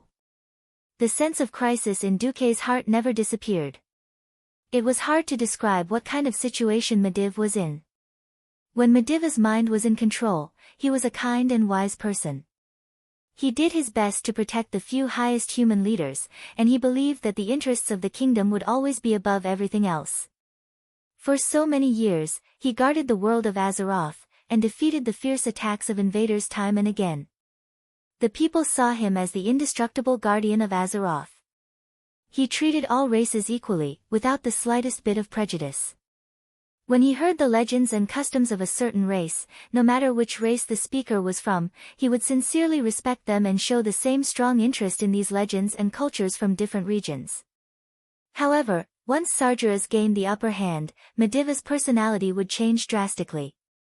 He would become gloomy and unsociable, almost unable to recognize his closest friends, and completely indifferent to strangers. He was secretive, and would often suddenly go on long journeys alone. When there was no one around, the Mediv controlled by Sargeras wouldn't hesitate to use spells to chase away the visitors who disturbed him, or just kill them. But for his plan, the Transcendent Guardian of Azeroth was a very important cover. So in public, he was careful enough not to easily expose Sargeras's true personality. Under Sargeras's influence, Mediv began to secretly study all kinds of evil magic and witchcraft, and built an identical underground tower under Karazhan as a place for him to carry out dark rituals. All of these were things that Duke had no way of knowing. He could only do it in his own domain. He himself was attacking the Sky Wizard. As for his 3 loyal subordinates, they were methodically preparing for war according to his instructions. Makarov almost became Duke's representative to the outside world. He was given a lot of authority to transfer gold coins, and the donations to the Stormwind Navy were almost all decided by Makarov alone. Windsor helped Duke train the sailors, and throwing javelins and operating ballistae became compulsory lessons for the sailors. On the water beside the main channel of Stormport, there were apprentice sailors sitting on small sampans all day long, practicing throwing javelins at target ships filled with straw. According to Duke's standards, one had to be able to hit 80% on a human-shaped target at a distance of 30 meters in order to be hired as an official sailor of the whaling team.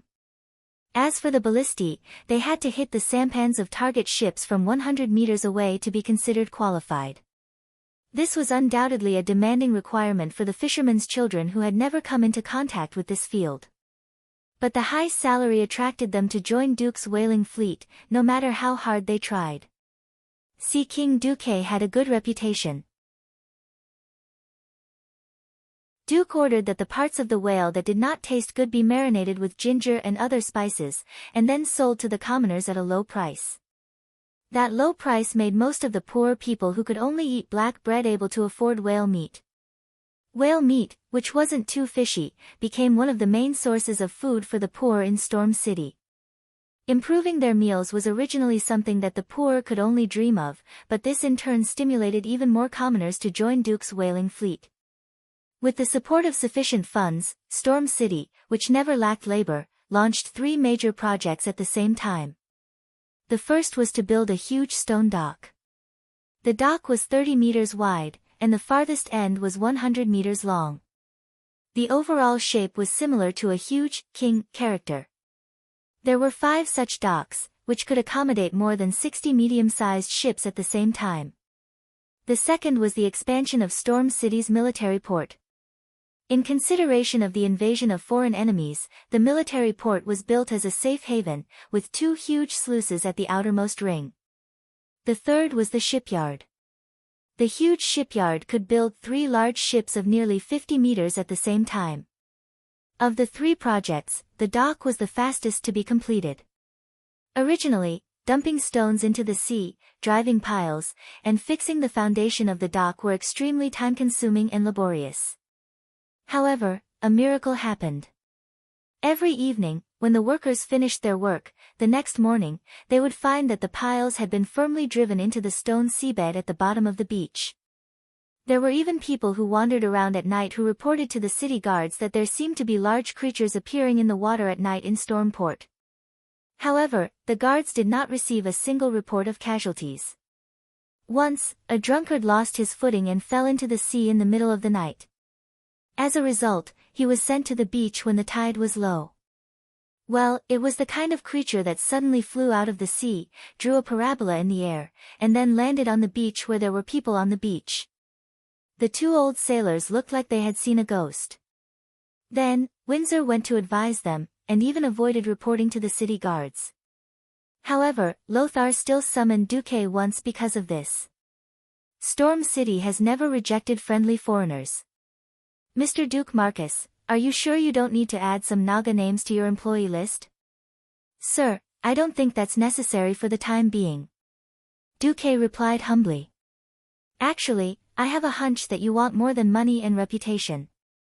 Lothar said calmly. What I want will not harm the interests of Storm City. On the contrary, we should be one. Time will prove everything. Duque still replied calmly. Lothar sighed. Well, it seems that you have a unique view on maritime affairs. You are much more proficient than a non-swimmer like me. The plan of the port that you submitted, all of my captains think that it is perfect. As for the design of the civil port, I will leave it to you. We are also willing to listen to your opinions on the military port. Just like that, as the designer of the new storm port, Duque was given more autonomy. First, Duque set a direction for the entire port, be it people or goods, to move clockwise. This would avoid chaos, and it would be the same if the time came. Between the military port and the civil port, Duque thoughtfully suggested to build a moat to separate the civil port for the sake of militarization and confidentiality. In addition, a large number of antlers and tall walls should be built. To the south of the military port was the civil port. All the warehouses were set between the military port and the civil port. Intentionally or unintentionally, Duque left a huge passage between the gates of Storm City and the port that could allow 100 people to walk side by side at the same time. Next to the warehouses was a 50-meter isolation belt, and then the city walls of Storm City. Inside the city walls was the newly built fish market. After all this was done, 3 months had passed. Suddenly, a new piece of news came. At the upcoming New Year's banquet, Mediv, who had suddenly returned, would attend.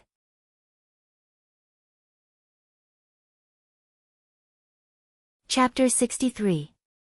Mediv is back. For most of the nobles and mages in Stormwind, it was not a rare thing. In fact, not many of them were overly worried. The powerful guardian of Azeroth would not be an issue of safety at all. And it was not the first time that he had disappeared without a word in recent years to travel alone. Hence, when Mediv returned, everyone's reaction was only, "Oh, he's back." Everyone's focus was on Duque. It was very simple.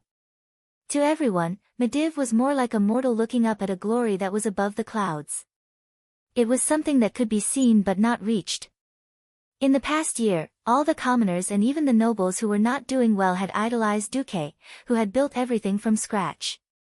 The youngest Earth Mage, a member of the Royal Mages, the king who ruled the western wilderness against the sea, the undisputed owner of the Pearl Sea Route, the inventor of Chanel perfume, there were so many halos on the same young man. It was rumored that King Lang had decided to grant Duque the title of a knight. For Duque, who was born as a commoner, it was definitely a meteoric rise. At least, that was how the nobles saw it. In the past year, Duque had opened up the Pearl Sea Route and provided a large amount of additional taxes for Stormwind. Even though Lang had given Duque a great deal of preferential treatment, the tax of nearly 100,000 gold coins still made Lang's tax officer dizzy. Not only were the walls of Stormwind City being repaired, but even the storm fortress that had not been repaired for many years was also benefiting from it. The stonemasons of the Stonemason Guild were all grateful for Duque's greatness. Originally, Duque did not have the qualifications to attend the New Year's banquet, but Lang and Anduin jointly sent an invitation to Duque. Saturday, 8:00 p.m. Outside the storm fort, carriages slowly approached. The carriages were pulled by tall and strong horses. Just the backs of the horses were almost as tall as a person. Every horse's fur shone with a healthy luster, and almost every horse's fur was combed neatly. Some horses' manes were even arranged into braids. There were all kinds of carriages. Regardless of whether they were extravagant or low-key and exquisite, it was obvious that they had been renovated. Many of the carriages even smelled of freshly swept paint. Each carriage was engraved with their family's emblem. Each emblem represented their history and glory. Under the watchful eyes of the Storm City guards in brand new armor, the well-dressed noble gentlemen and ladies came down from their carriages and walked on the long red carpet. Some entered directly under the guidance of the emissaries, but most of them greeted each other at the entrance of the majestic storm stronghold. The small circles were obviously abnormal. Duke for Dragon, I didn't expect you to come so early. A middle-aged man bowed to a young man with reddish-brown hair and a black tuxedo. The other nobles around him were also very respectful towards this young noble. This was because he was the head of the Fordragon family, one of the largest families in Stormwind. He had inherited the title of Duke at a young age, Bolvar Fordragon. His mother, on the other hand, was a very famous noble lady in the upper echelons of the kingdom. Bolvar returned the noble's elegant bow. Yes, Earl Carton. I heard that we can see the Sea King Ducate today, so I came early. Earl Carton couldn't help but feel a little awkward.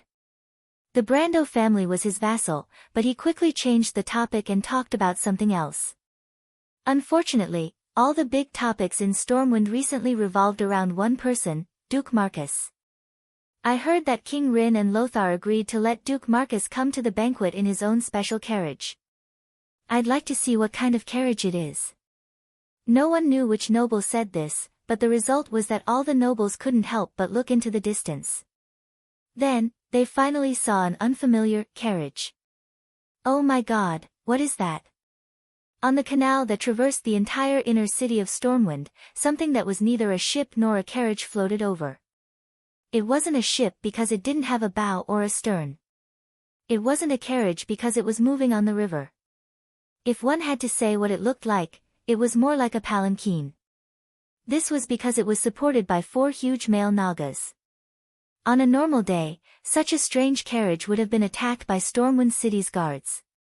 But today, no one would attack them. This was because the carriage was also engraved with a coat of arms. It was imprinted with arcane magic, so it couldn't be counterfeited. The outer ring was a purple circle, and in the middle was a spiral lightning symbol that symbolized arcane magic. The rich arcane light showed that the owner of the carriage was sitting in the carriage. This was the coat of arms of the Royal Magic Academy's esteemed old wizard, Norton. Next to this coat of arms was a coat of arms that the nobles had never seen before. The pattern was very simple. It was a blue storm that looked like a tornado. It was carried by 4 majestic Nagas, and at the front sat a coachman wearing the standard Stormwind apprentice knight uniform. This strange carriage followed the canal and arrived in front of Stormwind's stronghold. On the small dock of the stronghold, the Nagas swayed their huge snake tails and proudly carried the carriage to the long red carpet in the stronghold's reception hall. Stormwind City's guards stood on both sides without any special expression. It was obvious that they had been informed early in the morning. Some people recognized that the coachman was the slightly famous knight candidate, Reginald Windsor. The carriage was put down gently. Windsor jumped down nimbly and opened the door. Under the watchful eyes of the nobles, a black-haired young man in a blue-white mage robe with golden edges came down first. Then, he welcomed a tall, middle-aged woman in an elegant cream-colored evening gown with an impeccable posture. She had long blonde hair that was tied up behind her head. Her facial features weren't exquisite, but it gave people a very pleasant and comfortable feeling. She was Elizabeth Jones, whom all the noble ladies in Stormwind City liked to interact with. The second to come down was the old wizard with the staff, Norton. However, the focus of the people's attention was still on Duque. Seeing the 4 majestic Nagas carry the carriage away and stand with Windsor in the line of coachmen, the group of nobles was surprised and a little amused. Then should the huge Naga be the coachman? Or the horse? Duke Balver's lips curled into a strange smile. What an interesting fellow. At this moment, a strong burst of arcane energy suddenly burst out in front of the red carpet. A magic circle with a diameter of 4 meters suddenly appeared. After a brief flash of arcane magic, a figure that everyone was both familiar and unfamiliar with appeared. Guardian of Azeroth, Medivh.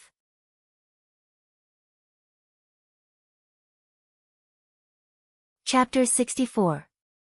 The reaction of the royal guards of Stormwind City was a benchmark after the blue-purple arcane light and the flowing light ribbons filled with runes floated away. As the royal guards who had witnessed Mediva's magnificent appearance countless times, they did not move at first, but in the next moment, at least 10 guards chose to hold their spears horizontally at high speed. The steel spears in their hands that were more than 2 meters long were never just for decoration. But halfway through their stances, they clearly showed signs of hesitation. Every guard recognized that it was indeed Mediv, but they all had doubts. Under that face that they had seen many times, was it really the same soul? In the past, no matter how strong Mediv was, he always had a modest, kind, and comforting face. Some people even suspected that he was not a powerful mage, but an artist.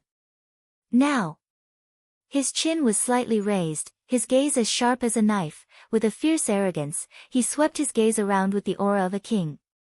Unlike the blue and white mage robe that symbolized the glory of court mages that he often attended formal occasions, today he wore a cloak made of soft black feathers, a very casual mage robe made of velvet.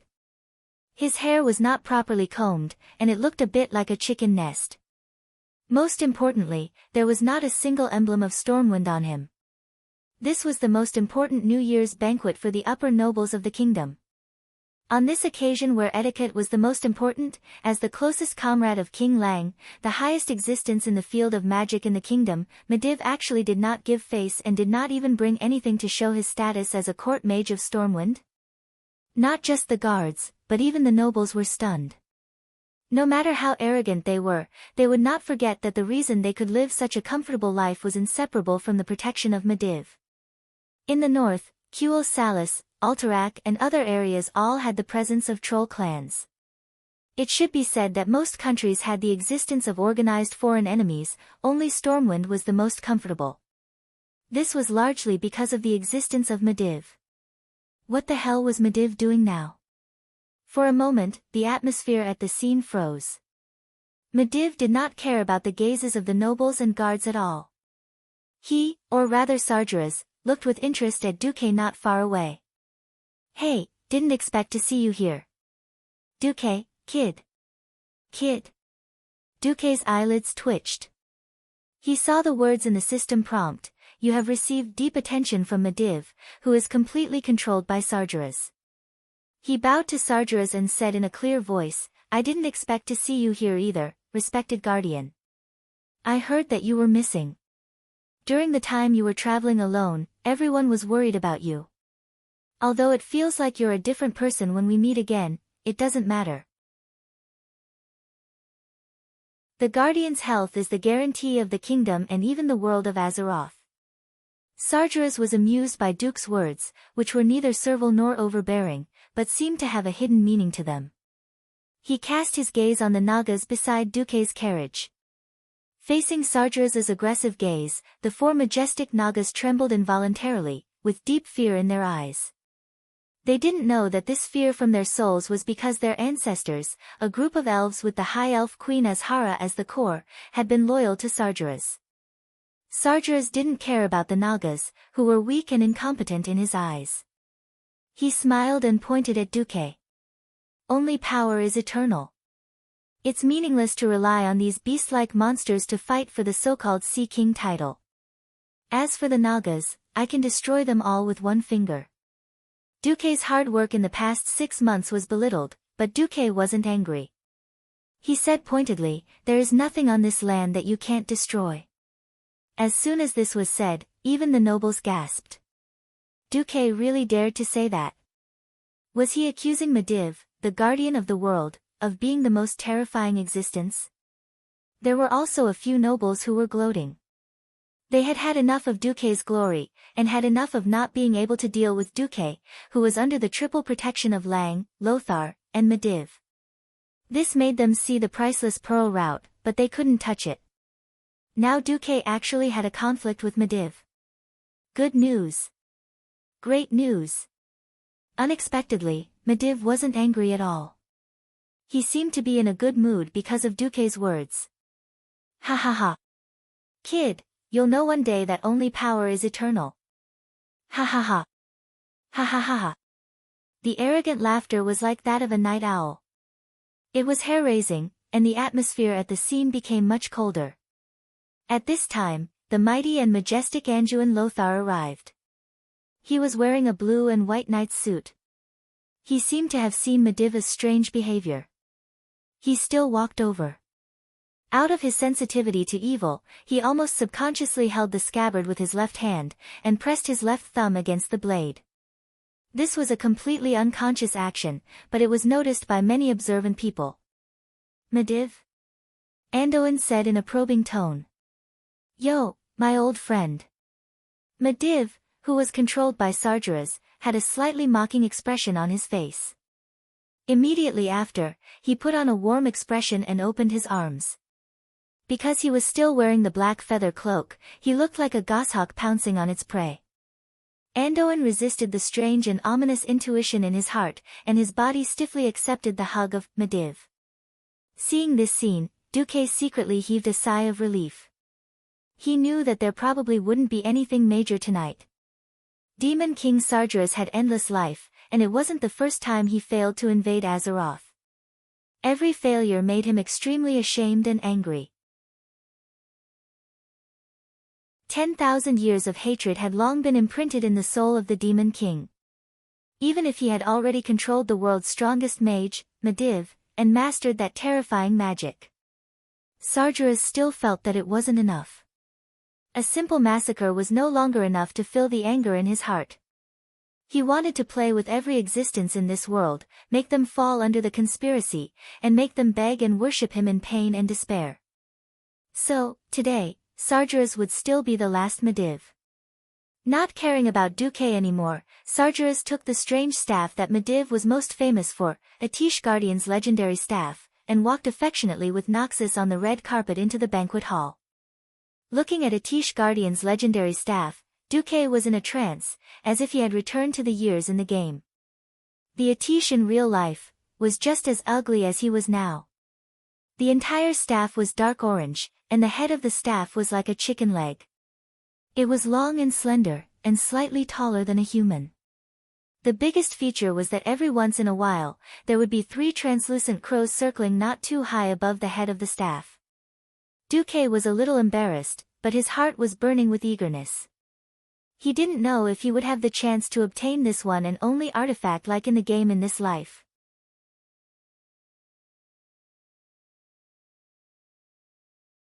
Chapter 65. What was the point of defeating the boss?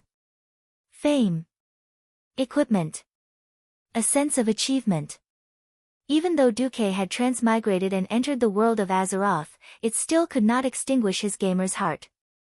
A divine artifact was no longer just a powerful piece of equipment. It had been sublimated into a kind of spirituality. A seemingly arrogant idea surged uncontrollably into Duque's mind: get rid of the Medivh possessed by Sargeras and snatch Atish. Thinking of the wonderful feeling of the divine artifact magic staff, thinking of the world-shocking magical boost, Duque's heart could not calm down at all. Phew. Duque exhaled a mouthful of turbid air. Beside him, Elizabeth Jones and old wizard Norton, who had been invited along, had expressions of concern on their faces. "Are you all right?" they asked in unison. Duque knew that they were not asking about him, but his relationship with the Medivh. "I'll be fine." Duque's confident tone gave them confidence. Completely ignoring the gloating looks of some of the nobles, Duque strode into the banquet hall with Norton and Jones under the guidance of a waiter. After today, there would most likely be various interpretations of this in the nobles' circle. Duque had no interest in those political games. Towards this group of unlucky fellows, Duque almost ignored them. He only silently let the system elf record their various information. The luxurious banquet hall was slightly larger than a football field. Not only was it resplendent, but the tall ceiling was full of magnificent murals. Humans used such an artistic form to record civilization and history. On the huge dome murals, Duque saw the 7 kingdoms of the humans, the High Elves' Kuel Salis, the Dwarves' Iron Furnace Fort, and Thoradin the Great defeating the Troll Empire. Duque was so fascinated by the murals that it made Lady Jones beside him anxious. "Yo, my Sea King. The New Year's banquet is a very important gathering of the nobles. Although I know that you have a high status as a mage, having a good relationship with the nobles is beneficial to the expansion of our business. I'm begging you, for the sake of your Magus Tower, at least come with me to visit a few of the most important nobles. It was already an open secret that Duque was earning money to build the Magus Tower. It was precisely because of this perfect excuse that the neutral nobles no longer held a grudge against Duque. With Jones, who was very popular among the noble ladies, the perfume was selling like hotcakes. However, Duque shook his head at Jones and said, "Something big is going to happen tonight. I suggest you put away your thoughts of promoting your business first." Jones' body suddenly stiffened. Even after so many months of happy cooperation, she still couldn't figure out what this young man was thinking. His mind was detached from the world, and his eyes always seemed to fall on a place beyond the imagination of the world. Lady Jones didn't dare to disobey Duque. After all, Duque was almost her boss, and 90% of her business was related to Duque. At this time, the messenger announced, "King Lang and his wife have arrived." Lang, who was wearing a dazzling golden robe, held the hand of the beautiful queen and his children, and walked into the hall with the guards opening the way. On the high platform that had long been prepared, the bright light of the huge candlesticks allowed everyone to clearly see the details of every gold ornament on King Lang. Lang was full of smiles. The situation of the kingdom had improved, and the return of his friend Mediv had put him in a good mood. Everyone could feel the king's success. "Guests, all the people of the kingdom, welcome here. I, Lang Rin, am pleased to host the New Year's banquet here. In the past year, the whole kingdom has been prosperous, and the people have lived a better life than before. Here, I would like to make a grand introduction to everyone and thank a young man. He is our new member of the royal family's mages, the new Earth Mage, the owner of the Pearl Line, the sponsor of the new port of Stormwind, and the sponsor of the Stormwind Navy ships, Duke Marcus. Mr. Marcus, please come on stage." Lang opened his palm and pointed at Duque. Duque was also a little stunned. He didn't expect that Lang would introduce him to the entire noble class so grandly. This was definitely the king's favor. Suddenly becoming the focus of everyone's attention, Duque was also a little flattered. His slightly opened mouth showed his nervousness. "Don't be nervous, young man. You deserve it." The handsome Anjouan Lothar came near Duque and patted Duque on the shoulder, encouraging him to go on stage. After Duque came back to his senses, the sly Anjouan whispered, "I publicly support you because of the city wall." Duque didn't know whether to laugh or cry. "Lothar, can you not be so snobbish? Are you thinking about how to suck blood from me next year?" Under the watchful eyes of everyone, Duque went on stage. King Lang smiled at Duque and patted Duque's shoulder affectionately. He then slowly pulled out his golden sword that looked like an eagle spreading its wings. "Please kneel, young man." "Kneel? Kneel for what?" Duque couldn't react at all. Lothar, who was next to Duque, was still alert. He whispered, "His Majesty wants to confer a title on you. If you want to refuse, you can choose not to kneel." Is this considered a surprise attack? I've already transmigrated to this world and can't go back. I can either integrate into this world or be rejected by this world. There is no third option. All right. It's a title, after all. I'll just kneel then. After a brief daze, Duque still decided to kneel on one knee. King Lang was very satisfied. His half-squinted eyes were full of smiles. He brandished his gorgeous sword and tapped on Duque's left and right shoulders with the sides of the sword. "Duke Marcus, I don't care where you come from, but since you are willing to serve Stormwind and offer your courage and wisdom for the benefit of the people of the kingdom, for the sake of the smiling faces of the people, I confer you the title of Knight. I hope that you will continue to serve faithfully from now on and create more wealth and happiness for the kingdom and the people." Lang's words made Duque feel very comfortable. "I, Duke Marcus, am willing to serve the people of Stormwind." No one noticed that Duque cleverly followed Lang's words and avoided the words kingdom and king. He only said to serve the people. Lang was very happy. Sir Marcus, I didn't mean to squeeze you. But the life of the people of the kingdom is still difficult. I hope you can perform better next year. I will. Duque stood up.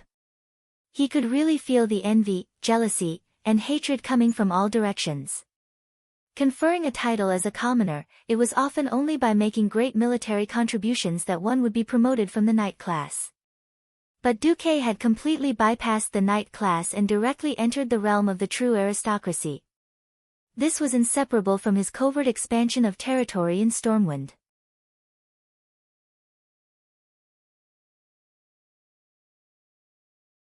Chapter 66. There was no doubt that Duque was the focus of the banquet. Even though Mediva's disciple, Khadgar, had officially become an earth mage, he did not change the topic. This was because Duque had become an earth mage at the age of 14, and now he was faintly touching the bottleneck of becoming a sky mage. No matter how hard Khadgar worked, and even though he had more knowledge than Duque, he had only become an earth mage at the age of 15. If it wasn't for Duque, he would have been the focus of the entire kingdom's upper echelons. Unfortunately, there was Duque.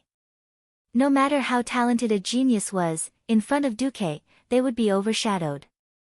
Out of respect for Mediv, the nobles congratulated him verbally, but Khadgar could clearly hear the nobles' whispered comments.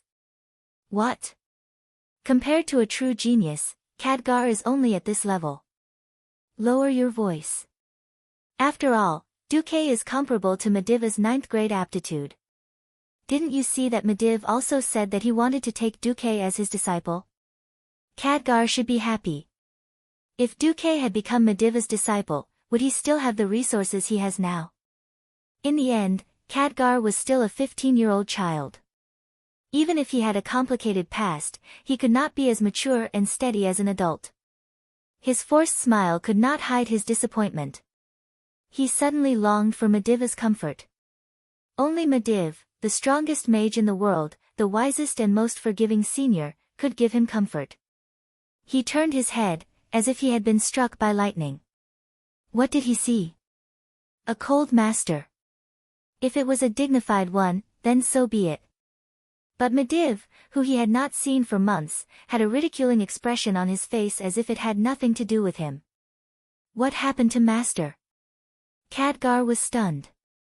Before the banquet officially entered the ball stage, there was still one more segment, and that was for the nobles or invited guests to present gifts to the king.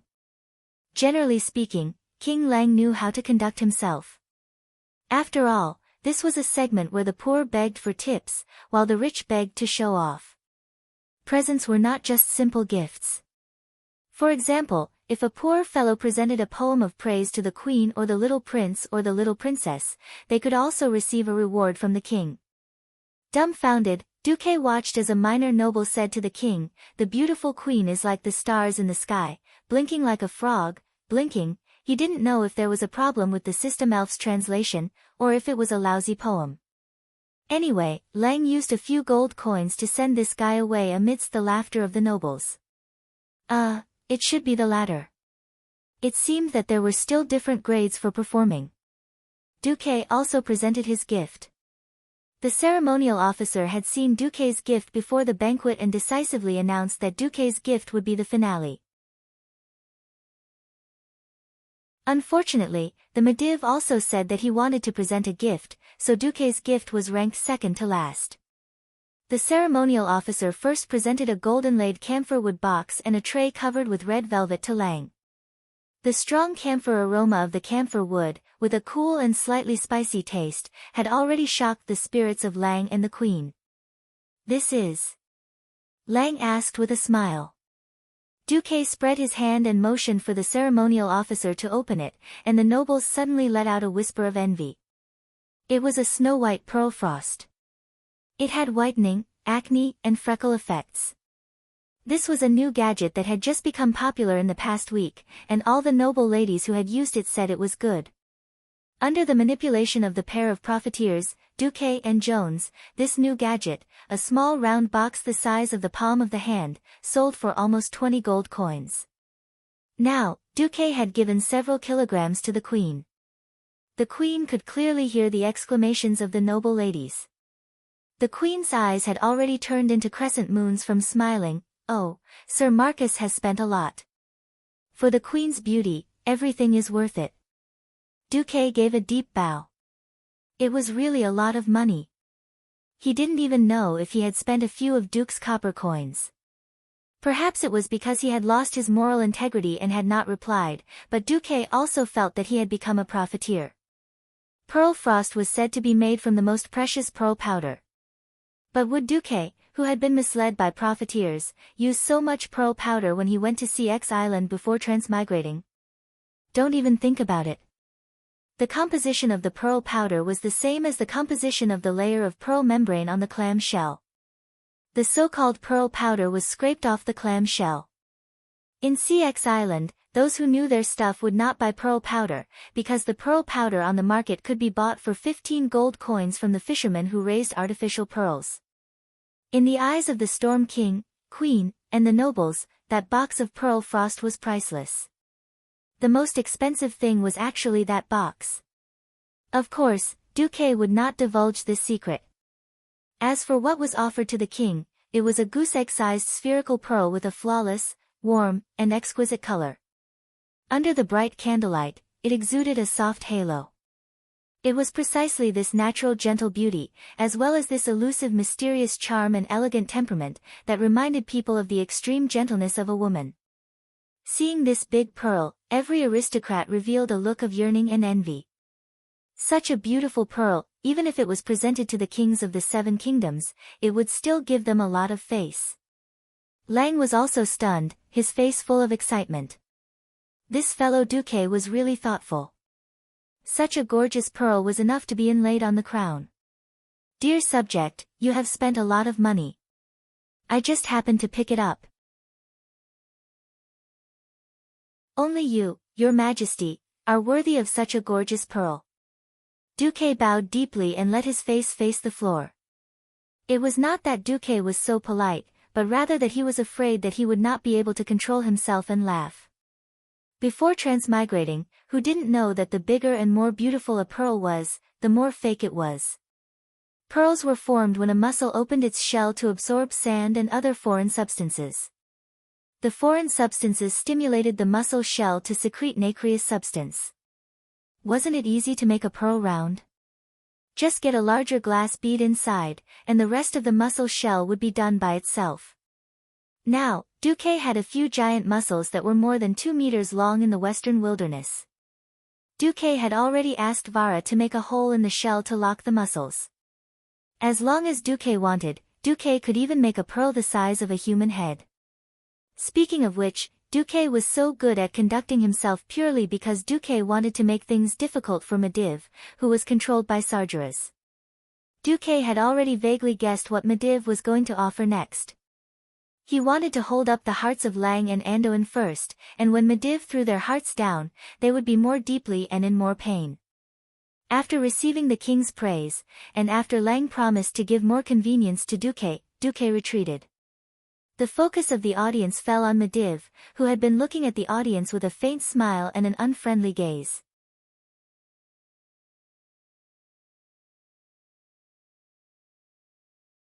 Chapter 67. Lang, who was in a good mood, slapped his thigh on the throne and smiled. All right, Medivh, my old friend, the guardian of Azeroth. Logically, there shouldn't be any formalities between us. But since you said you wanted to present a gift, then come. I also want to see what you've specially found. There was a cruel smile on Medivh's face, which gave Lang a bad feeling. Not to mention Lang, even Anduin could not help but take a step forward. As childhood friends who had been friends for decades, they should not have such a reaction. But the ominous aura that was so bad that it was almost leaking out made them instinctively reject Medivh's approach. Medivh did not make a move. He opened his hand and suddenly conjured a large hourglass that was as long as his forearm and placed it in the hands of the ceremonial officer. It was a strange transparent hourglass. Inside the light brown birch shell was a glass hourglass. But the sand in the hourglass was shockingly black. Black sand that exuded an ominous and destructive aura. Shaw, shaw, shaw. The sand kept pouring down, but the sand at the top of the hourglass slowed down very slowly. Rather than saying it was an hourglass, it was more like a strange magical device that was counting down. Seeing this iconic hourglass, Duque only felt his heart beating violently. This heartbeat was so violent that it felt like it was about to jump out of his chest. At the same time, his black pupils shrank to the smallest as he stared at the hourglass. Hey! Medivh, from the first time I saw you today, I felt that something was wrong with you. What the hell are you doing? Anduin Lothar walked forward. Unknowingly, he had quietly put on a suit of armor. Although it was also a ceremonial armor, it was still armor. One had to know that he was only wearing a knight's attire before the opening. Now, the future Azeroth lion, Anduin Lothar, was vaguely blocking the path between Medivh and Lang. He held the scabbard in his left hand and was in the posture of drawing his sword at any time. Old friend, if it's a cold joke, isn't it a little too bad? Tonight is the New Year's banquet.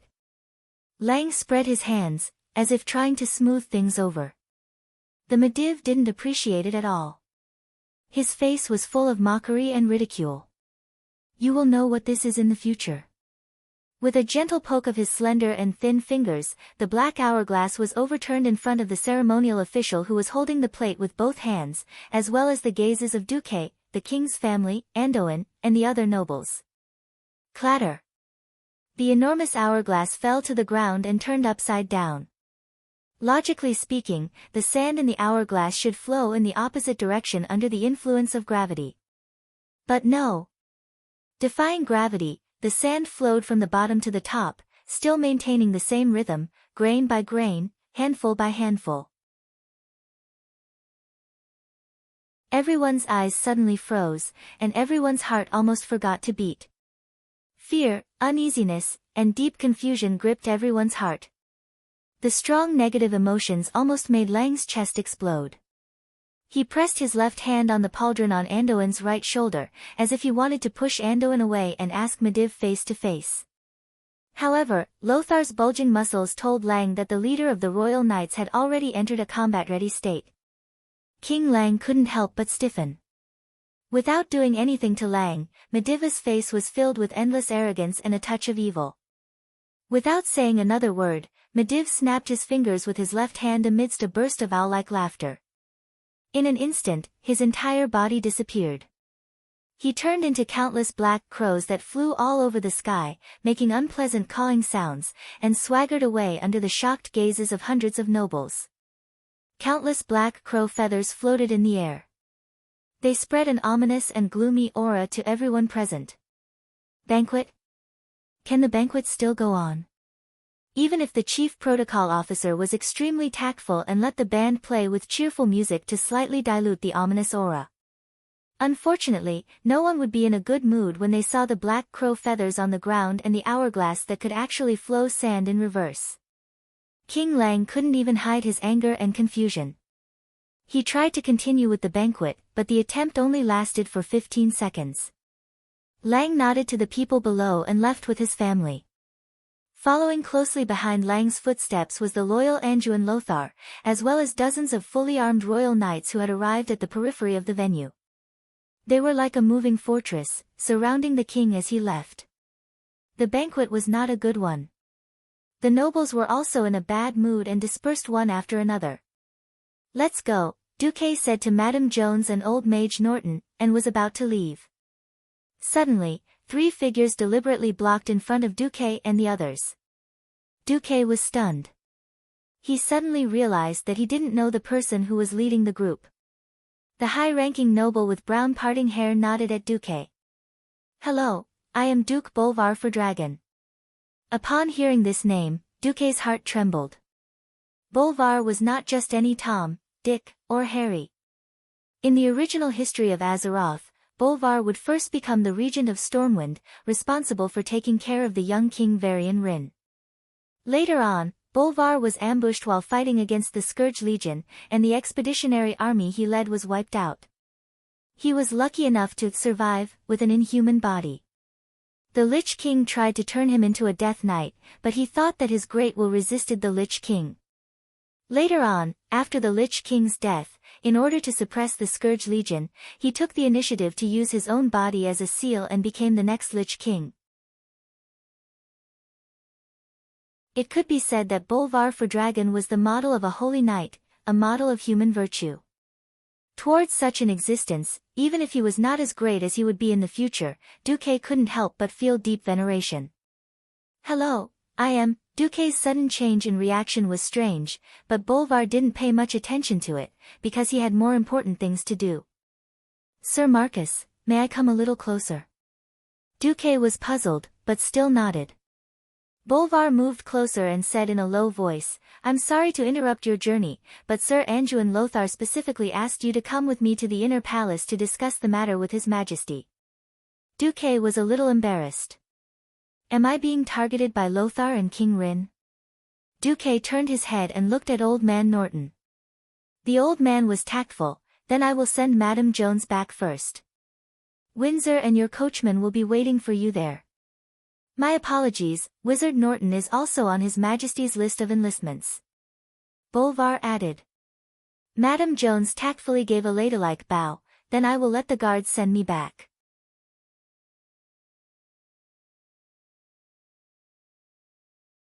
Chapter 68. Walking along the long corridor of the Storm Fortress, Duque and Norton were not in the mood to admire the gorgeous corridor. Even though the murals in the corridor were so exquisite and the gold ornaments so gorgeous, what they noticed was that every guard of the Wang family had changed into a set of armor for the battle. As the guard of honor of the Wang family, every guard had a set of armor that was specially used for ceremonial purposes.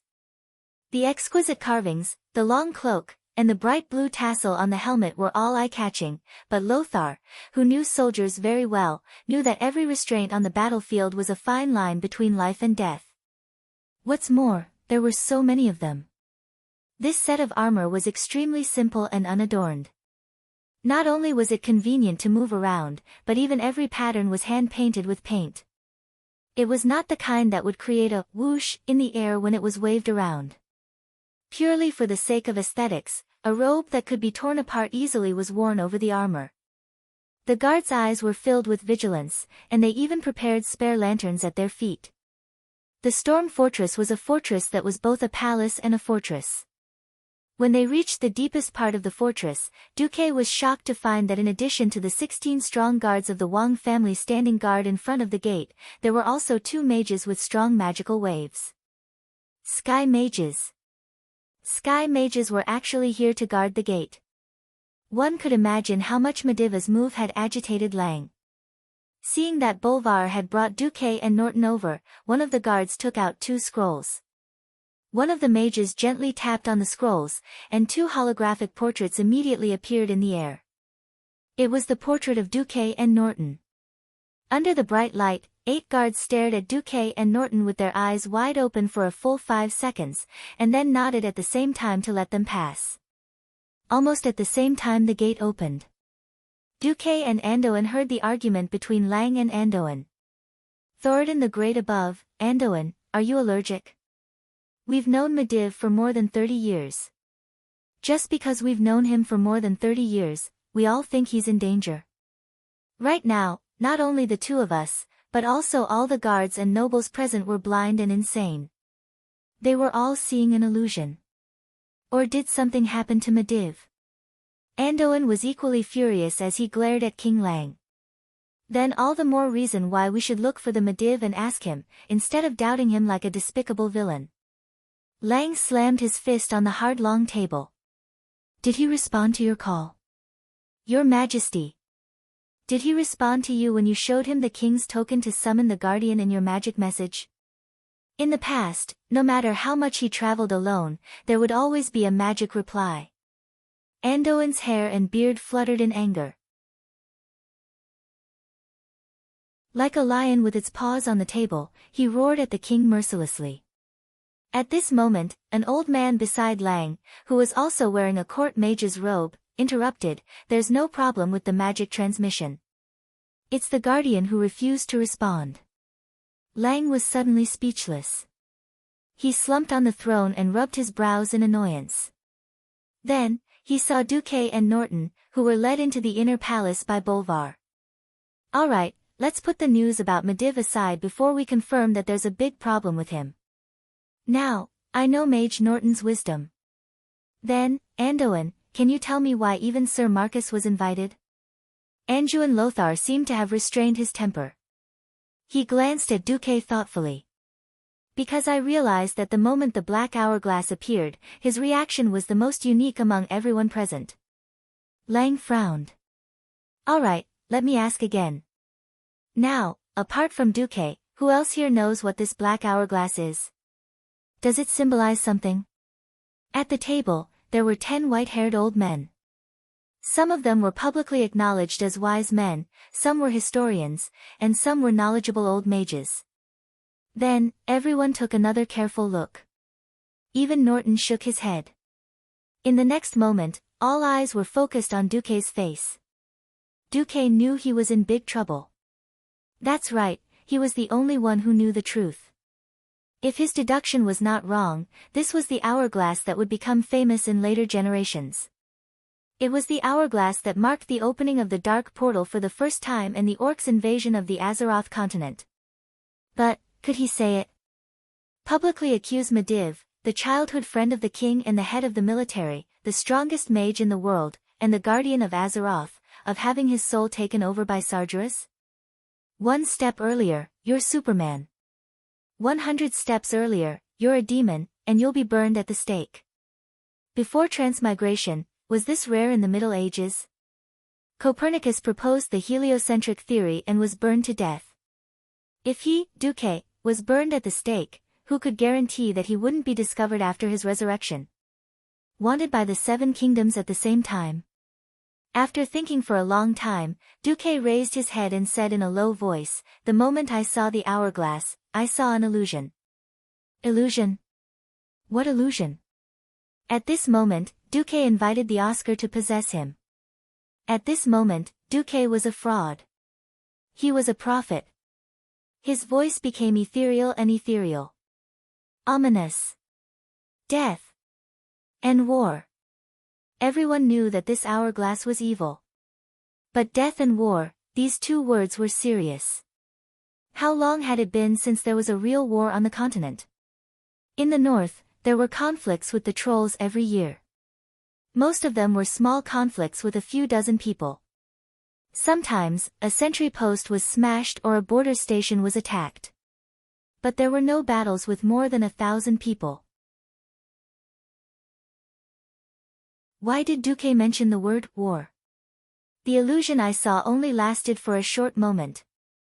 It was a heroic Stormwind soldier being smashed into meat paste by a huge monster with a hammer larger than my body. As soon as Duque finished speaking, an old man mocked, "Are you sure you didn't see your Naga?" This was already a personal attack. Duque immediately put him on the Brando family's kill list, but his tone was still humble. "I'm sorry, it was a giant monster with 2 arms and 2 legs, just like you. But you can only reach his waist." Without saying anything more, Duque bowed to the king. If not for the Medivh's insolence, this would have been a slander. Lang looked at Anduin, but Anduin spread out his hands. "Look, I'm not the only one with such a premonition of danger." At this time, Bolvar for Dragon also stepped forward. "I'm sorry, Your Majesty, please forgive me for being blunt." "Speak." At that moment, I also felt Medivh's contempt and hostility towards Your Majesty and the entire kingdom.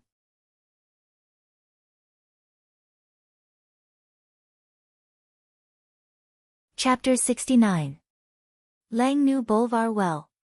He was a righteous, self-disciplined young man who could be called a model of chivalry. As an important minister of the kingdom, Bolvar's attitude was also very important. Ryan nodded a little dejectedly. "Well, if there's no new opinion, then everyone except the cabinet members, please leave first. Our cabinet is having an emergency meeting." Duque and the fellow who was staring at him, and the group of people who were not part of the kingdom's core power left under the escort of the guards. Duque was no longer concerned about the outcome of the discussion between King Lang and his ministers. Walking out of the storm fortress, Duque looked up in the cold night wind and saw a huge statue not far from the storm fortress. It was a statue of the guardian of Azeroth, Medivh. It was built to commemorate the great Medivh's 20 years of guarding Stormwind. Ironically, the guardian of the entire kingdom and the world was now about to become the culprit behind the destruction of the world. As the person who was about to witness this scene, Duque also felt a spicy taste in his mouth. Old Norton came to Duque's side. Just as he was about to say something, Duque said, "Let's go, I still want to continue to ask for advice on how to advance to a Sky Mage." "Duque, aren't you a little too anxious?" Duque shook his head and did not speak. Because the system elf had determined that there were exactly 100 days left before all the sand in the black hourglass was emptied. Perhaps it was because of Duque's transmigration that history had changed greatly, and the incident at the dark portal had been brought forward. Duque did not have much time left. In the depths of the storm fortress behind Duque, the king and his ministers were red in the face, but there was no constructive result. 3 days later, Duque suddenly received a secret summons from the king. In the secret guest room of the storm fortress, there were only 5 people in the room: King Lang, Andoin, Bolvar, and an old mage who was probably the guard. The young Bolvar for Dragon was the first to speak. "Sir Marcus, I would not have told you this, but Lothar insisted on asking your opinion. I hope you will not disappoint us." Duque nodded in understanding. He knew very well that among the big shots of the kingdom, a small mage like him would not have the right to speak. At the end of the day, in their eyes, the overly young Benjamin was just a rookie, a mage who knew how to earn some money. He was not an important figure. The only reason why he was summoned here was because of his prophecy illusion that was like a fraud. Andoin's eyes were still bright, but there were dark circles around his eyes that could not be concealed. King Lang and Bolvar were about the same. They probably hadn't slept well. Andoin placed his hands on the table, and said in a low voice, "Things are developing in the worst direction." On that night, we sent out a total of 3 waves of messengers. The first wave was 3 messengers carrying the kingdom's flag and riding griffins.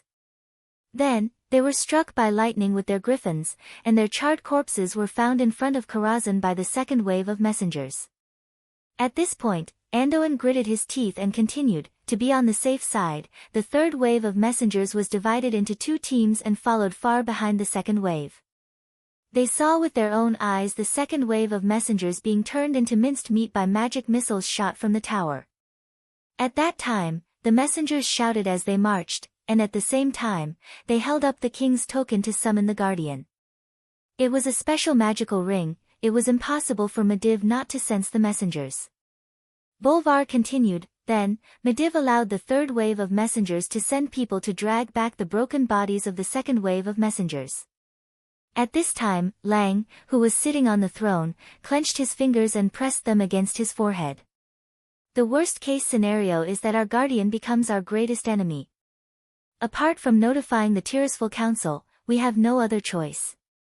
Andoin slammed his fist on the table, making a loud noise. "We don't even know what happened to Medivh. If he wanted to destroy Stormwind, he could do it alone. But why did he do such a thing?" Of course, Duque knew the reason. The demon king Sargeras wanted to vent his 10,000 years of resentment. For 10,000 years, he had failed to invade Azeroth many times, and even had his body destroyed by Medivh's mother, becoming a lonely ghost. Simple torture and killing could no longer appease the demon king's anger. Sargeras not only wanted to completely destroy the reputation of the guardian Medivh and the Tirisful Council, but he also wanted the whole world to crawl under his feet in despair and fear. These 100 days were the entertainment time for Sargeras to torture the people of Stormwind. To be precise, this was just the appetizer before the beginning of the destruction. Lang walked down from the throne and patted Andoin's shoulder gently to calm his anger. "Duque, we asked you to come, firstly to ask if you have seen anything else. Secondly, Andoin said you are very resourceful. After all, it's impossible for the kingdom to do nothing in the face of such a threat. Is there a way to successfully prepare for the possible crisis without causing panic among the people?" You know, the news that the kingdom's most dependent guardian might betray the kingdom will cause the people to fall into great panic. Duque pondered for a while, and thought to himself, Old my, since you're not being kind, don't blame me for pulling out the black technology that doesn't exist in this era. Then, Duque raised his head and answered loudly, we can strengthen 3 aspects: propaganda, early warning, and strengthening the army. King Lang didn't expect the young Duque to have any opinions, but he didn't expect Duque to be so confident. Go ahead.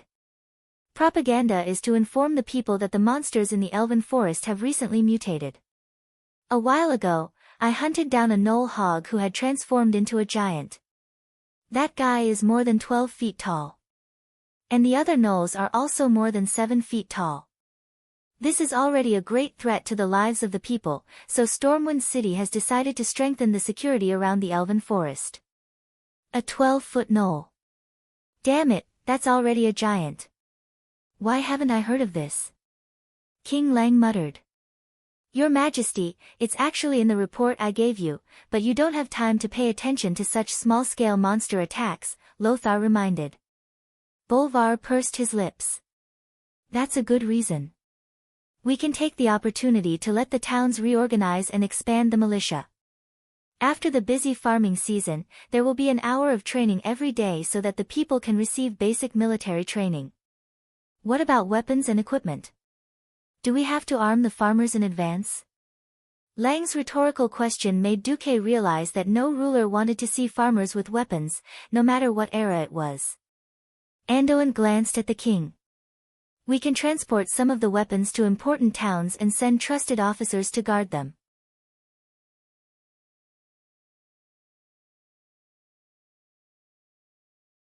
Chapter 70. Seeing that the 3 of them had finished arguing, Duque continued, the second is warning. Towns that have the conditions have to build beacon towers on high ground. Those that don't can use signal guns. Signal gun? Anduin frowned in confusion. Duque explained to Lothar that he had come up with the idea after seeing the dwarves' firearms. The effect was a bit like fireworks. But by stuffing a sealed gunpowder pack and releasing it into the sky, a colorful signal flare could be shot tens of meters into the sky. We can agree on a specific code according to the different colors. For example, red represents the attack of monsters, and the number of blue represents the approximate number of monsters. One of the biggest problems in this era was the inconvenience of communication. Magic communication was a luxury, and most of the messages were delivered by messengers on horseback. Only the most urgent messages would be sent by griffin knights. But it was impossible to have griffins in every town, and no matter how fast they were, could they be faster than the light source of the signal flare? Lang, Anduin, and Bolvar were all people who knew about the military, and thought that it was a wonderful idea. The 3 of them looked at each other and saw the approval in each other's eyes. Not a bad idea, I agree. Lang decided. Then the 3rd one, strong army. I don't know about the training of the kingdom's soldiers, but I think if the enemy is really as tall and burly as I imagined, I can help the kingdom in my own way. Anduin was slightly curious. The figures of the male Naga under me are similar to the ones I saw in my illusion. Can I let them be my sparring partners? Sparring partner? Upon hearing that, Anduin immediately realized that he had made a mistake in his military training. He had placed too much emphasis on human combat training. Regardless of what the tall monster Duque mentioned looked like, at least Anduin had seen trolls. There were indeed no trolls in the territories of Stormwind, such as the Elven Forest, the Western Wilderness, and the Red Ridge Mountains. But there were in Stranglethorn Vale further south. It was not impossible to use the tall trolls as an imaginary enemy. Even if it was a false alarm, the territory of Stormwind would expand towards Stranglethorn Vale in the future. Any other suggestions? Lang asked. I can't think of anything else for now. Lang repeatedly asked about Duque's hallucination until Duque could no longer provide any more information. Only then did the 3 of them let Duque leave. After Duque left, Lang suddenly asked, what do you guys think? Bolvar was the first to speak. If Duke Marcus is a spy, then he must be the worst one in history. The threat that Medivh poses to us is real. Even if I think about it 100 times, I still can't figure out how the method he proposed is detrimental to the kingdom. Anduin shrugged. My intuition has always been accurate. Duque will not harm us. But I feel like he's hiding something. Hide? Lang asked. Yes, he might have seen more, but for some reason, he refused to speak. Is it an accusation against Medivh? Anduin slumped on the chair, letting the cold metal gauntlet stick to his forehead. If a kid you don't know suddenly came to you and told you that your old friend of decades might betray you, would you believe it? Maybe things haven't reached that stage yet. Lang could only suppress the warning signals from his rationality and let his emotions take over for the time being. The three of them discussed for a long time, and then found the cabinet members. Finally, they unanimously approved Duque's proposal. 3 days later, in the barracks of Stormwind City, the soldiers welcomed a group of special instructors, the Naga. Standing on the high platform of the barracks, Lothar was fully armed. Beside him hung the dried corpse of a tall gnoll. His deep voice spread in all directions. Now, the kingdom is facing a new crisis. These damned monsters have mutated, multiplied, and are threatening the lives of every citizen. In the coming days, you must use your own swords to enter the forest and kill all these damned monsters. Oh! Oh! Oh! At this point, the thousands of recruits below slammed their swords against their shields, and let out a majestic roar. Rookies, in order to prevent you from returning home as soon as you enter the battlefield, we have the honor of inviting Sir Duke Marcus Naga employees to teach you a lesson. As soon as Lothar finished speaking, Duque snapped his fingers, and 10 burly and majestic male Nagas, who were generally taller than the human soldiers by 2 heads, went up the stage with huge wooden hammers and swaying their thick python-like tails. Oh, aren't Nagas evil? In that case, are Nagas considered monsters that must be killed? Will we be eaten if we lose? The recruits below let out a strange cry. No, if you lose, you will only get your butts kicked by your commanding officer, Lothar replied, causing the soldiers to burst into laughter. There was no need for Lothar to make arrangements for the following matters. Soon, an officer led the Nagas to the various arenas, and then let the strongest soldiers first spar with the Nagas. On the stage, Lothar, who was sitting and watching the situation, quietly tilted his head towards Duque. By the way, don't Nagas wield tridents? At this moment, in Duque's mind, he was thinking about the scene where the Stormwind City soldiers were easily killed by the orcs in the movie before he transmigrated. That was a battle of strength on a completely different level. In front of the orcs, whose arms were thicker than the thighs of humans, the human soldiers were as weak as children. One strong man could defeat 10 men. Usually, when the orcs swung their hammers down, the human soldiers would either have their arms broken, or their heads and hands smashed into their bodies, and they would die immediately. Duque let out a breath of turbid air. I thought you wanted to use the trolls as imaginary enemies. Lothar's face stiffened. He thought that his plan to conquer the trolls' territory in Stranglethorn Vale and open up new territory for Stormwind City had been seen through by Duque. Bang! The next moment, a scream came from the arena closest to Lothar. Ah! My hand! My hand! A strong soldier fell to the ground. He had already lost his sword, and he was clutching his obviously bent arm. Next to him stood a tall male Naga. In the face of the massive number of hostile humans around him, the Naga seemed to be at a loss. Stop! Everyone stop! Anju and Lothar immediately realized that there was a problem. He jumped off the stage and dashed over. At the same time, Duque also followed. The male Naga looked aggrieved. I only used half of my strength. It's okay. Duque patted the Naga's arm lightly. Damn it! You clearly wanted to kill Ladakh. A recruit roared angrily.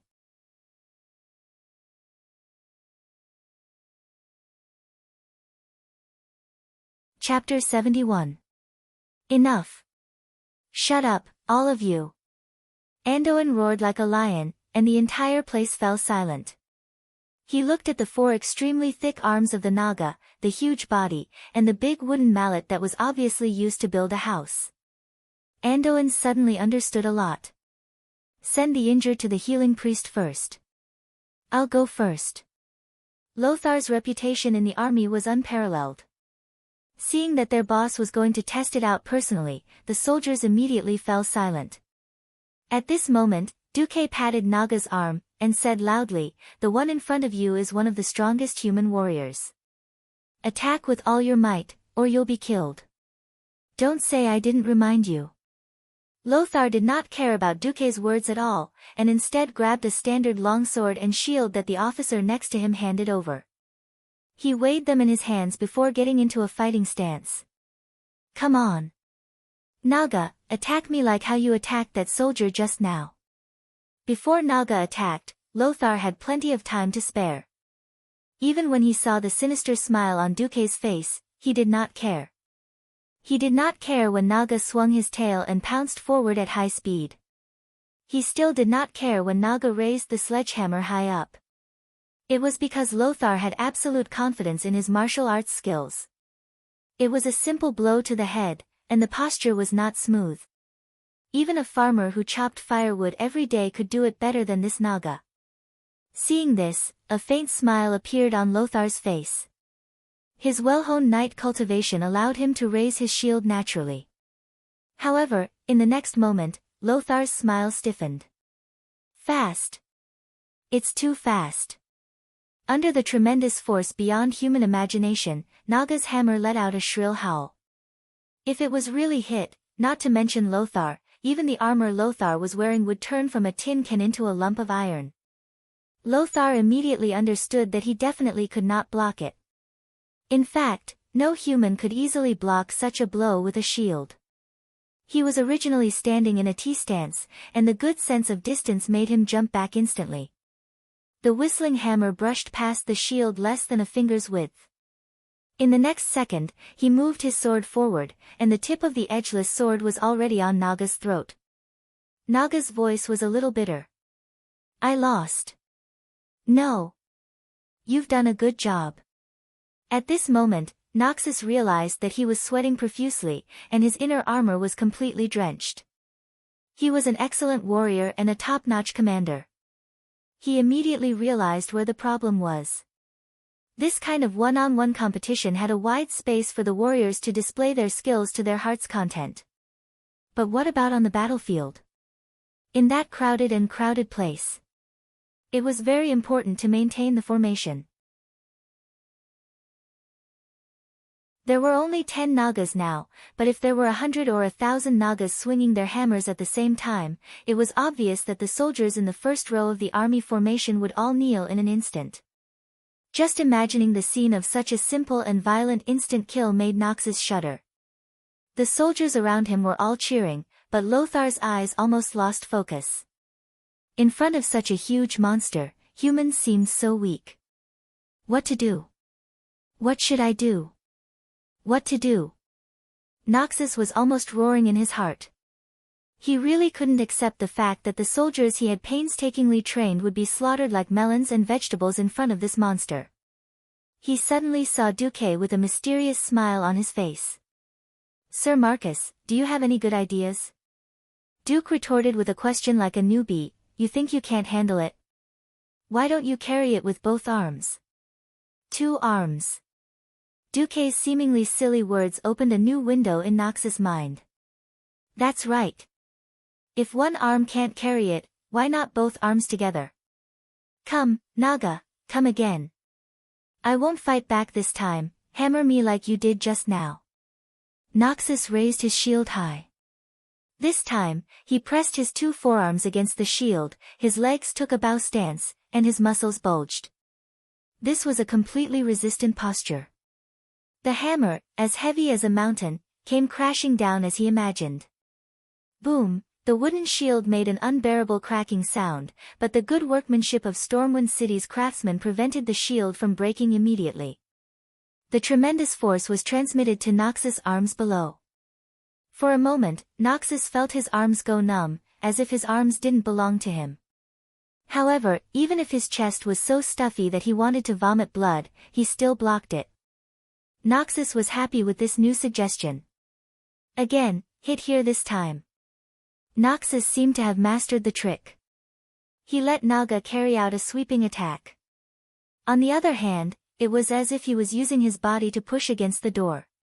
He turned his body sideways to face Naga and let the shield stick to his shoulder.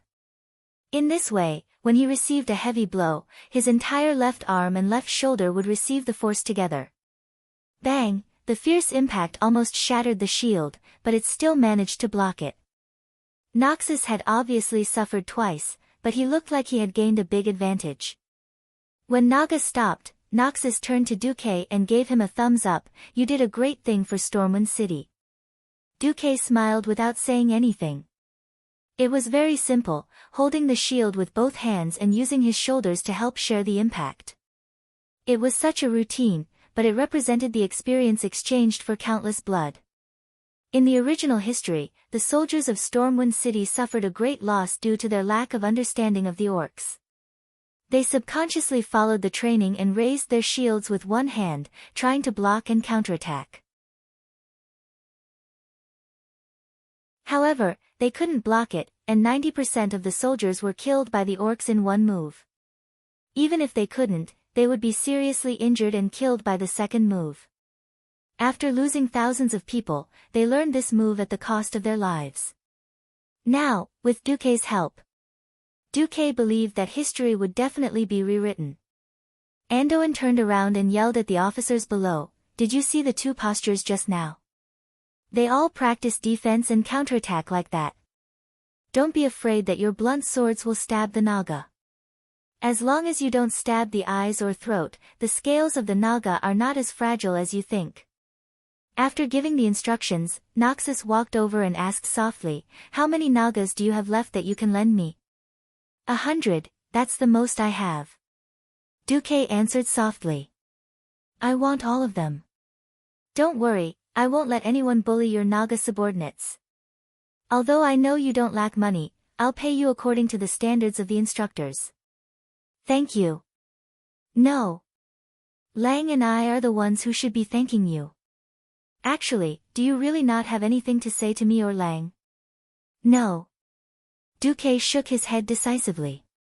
"It's alright, I like you." Noxus gently knocked his large fist on Duque's chest. Watching Noxus leave, Duque muttered to himself, "I've done everything I can. Now, it's up to Lady Luck to lift her skirt for us."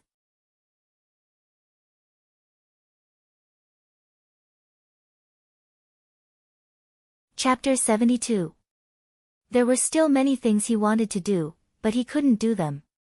Looking at the shining stars outside the window, Duque let out a deep breath. Big changes had yet to happen, and there were only a few people with such foresight like Noxus. Most of the higher-ups in the 7 human kingdoms were still living a befuddled life. Just like how Duque wanted to build a road in the Elven Forest, from Stormwind City all the way to Reedridge Mountain. Even if he knew that the officers of this era wouldn't understand the concept of rapid deployment of troops, as long as it was convenient for the people to evacuate when the Beastmen invaded in the future. Why? The Beastmen were people who were adapted to harsh terrain. Whether it was a forest or a mountain, the Beastmen could walk as if they were flying. But the people couldn't. They had high requirements for road conditions. Evacuating with their families was often accompanied by large amounts of belongings that they couldn't bear to lose. But the road conditions in Stormwind were terrible. Apart from Stormwind City, almost all of the kingdom's territories were dirt roads that Duque found unsightly. It was fine on sunny days, but when it rained, it was all mud. Not to mention people, even carriages couldn't move. Duque wanted to build roads, but did he know what he would run into? Those short-sighted nobles thought that Duque wanted to reach out to their traditional territories from the sea, but they all rejected him. Only a few knowledgeable and open-minded nobles like Bolvar agreed to build roads in their territories, but it was only a very bumpy cobblestone road. Even with Duque's money, the progress was abnormally slow. According to estimates, 100 days would be the most they could build from Stormwind City to Goldflash Town. It would be good if there was cement. Now, he could only think about it. Regardless of the secular world, Duque had reached a bottleneck on his path as a mage. This was a very troublesome matter. No matter how the system elf helped to calculate, it couldn't figure out what Old Man Norton meant by expanding the magic circuit to the entire sky. This was Old Man Norton's original words. In the field of Earth Mage, you've already done very well. That is to use the entire Earth as your shield, absorbing purer elemental power from the Earth and storing it in your body. It forms a magic cycle and uses the magic in this cycle to communicate with the various elemental planes to cast magic. Even though your magic circuit can be successfully connected to the elemental world, and your circuit foundation is at the best level, you won't be able to advance until you understand the meaning of Sky Mage. By the way, the magic power you use to contact the elements realm has been diluted by spells. If you don't control the inflow of elements from the elements realm, your body will be burnt in a split second. After the old man said so much in one breath, Duque could finally ask, "Does that refer to the high concentration of magic power?" Norton shook his head. Yes and no. Concentrated, high-quality mana was indeed an important indicator of an Earth Mage becoming a Sky Mage. But the key is to perceive and master the feeling of turning the entire sky into your magic circuit through meditation. You're still young, you shouldn't be so anxious. Duque had no choice but to be anxious. There were still 3 months until the Door of Darkness incident. Expanding Stormwind's strength was the right thing to do, but his own strength was equally important. This didn't just involve his future status in the world, but also a series of follow-up problems. For example, who would fight Ghoul Dan in a magic battle? Who was Ghoul Dan? The Orc Warlock Ghoul Dan could be said to be the first super boss in the Door of Darkness incident, second only to Medivh. Ghoul Dan was previously the chief of the Storm Marauder clan on Draenor planet where the orcs lived. Originally, Ghoul Dan was just a shaman among the orcs, but his mastery of the shaman doctrine quickly surpassed his mentor, the shaman Zul. But the shaman's power didn't seem to be as strong as he had expected. In order to increase his own power, Ghoul Dan turned his attention to the endless darkness. He quickly discovered the demon king Sargera's right-hand man, Kill Jaden the Deceiver. And Kill Jaden's terrifying power benefited him greatly. Ghoul Dan learned the skills of the demons, and after combining the power of the shaman with the power of the demons, he became the first warlock in the history of this world. Ghoul Dan brought this magic into the tribe, turning the orcs into war machines that thirsted for chaos and destruction. He also fed the demons' blood to the orc army, letting the orcs massacre the Draenei. Ghoul Dan's continued growth in power brought him to a higher position in the tribe. 800 years later, Medivh, who was possessed by Sargeras, appeared in a dream to this orc warlock from Draenor planet. Together, the two of them opened the portal, Door of Darkness, that linked Azeroth and Draenor. It was to teleport the orcs to planet Azeroth. In the original history, Stormwind City's Royal Magic Academy lost miserably, and the entire Royal Magic Academy was almost completely wiped out. The winner was naturally the Orc Shadow Council ruled by Ghoul Dan. On the side of the Stormwind army, after Duque had done so many things, Duque believed that no matter how much Stormwind lost, it wouldn't be as bad as it was in the history before he transmigrated. But a magic battle, not easy. Duque asked the system elf for help, but he only got a reply, "It's unscientific, I can't do anything about it." How could one do something well?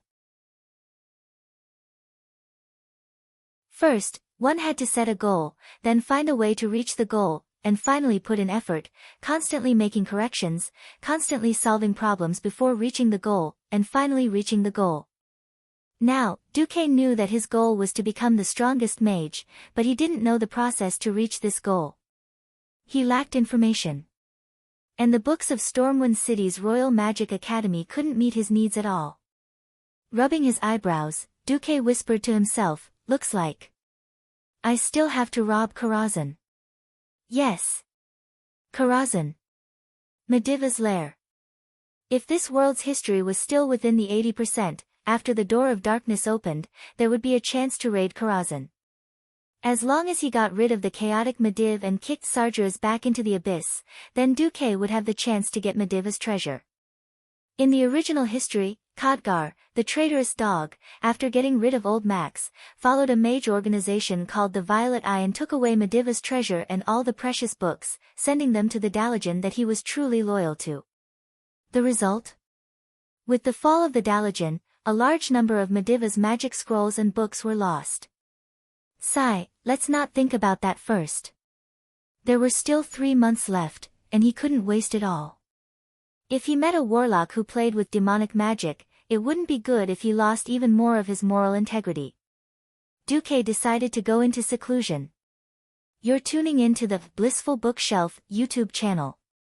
We're so grateful for your support, and don't forget to subscribe to join us on this incredible journey through captivating stories.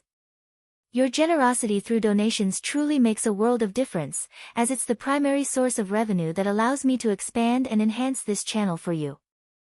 Thank you from the bottom of my heart for being a part of this adventure.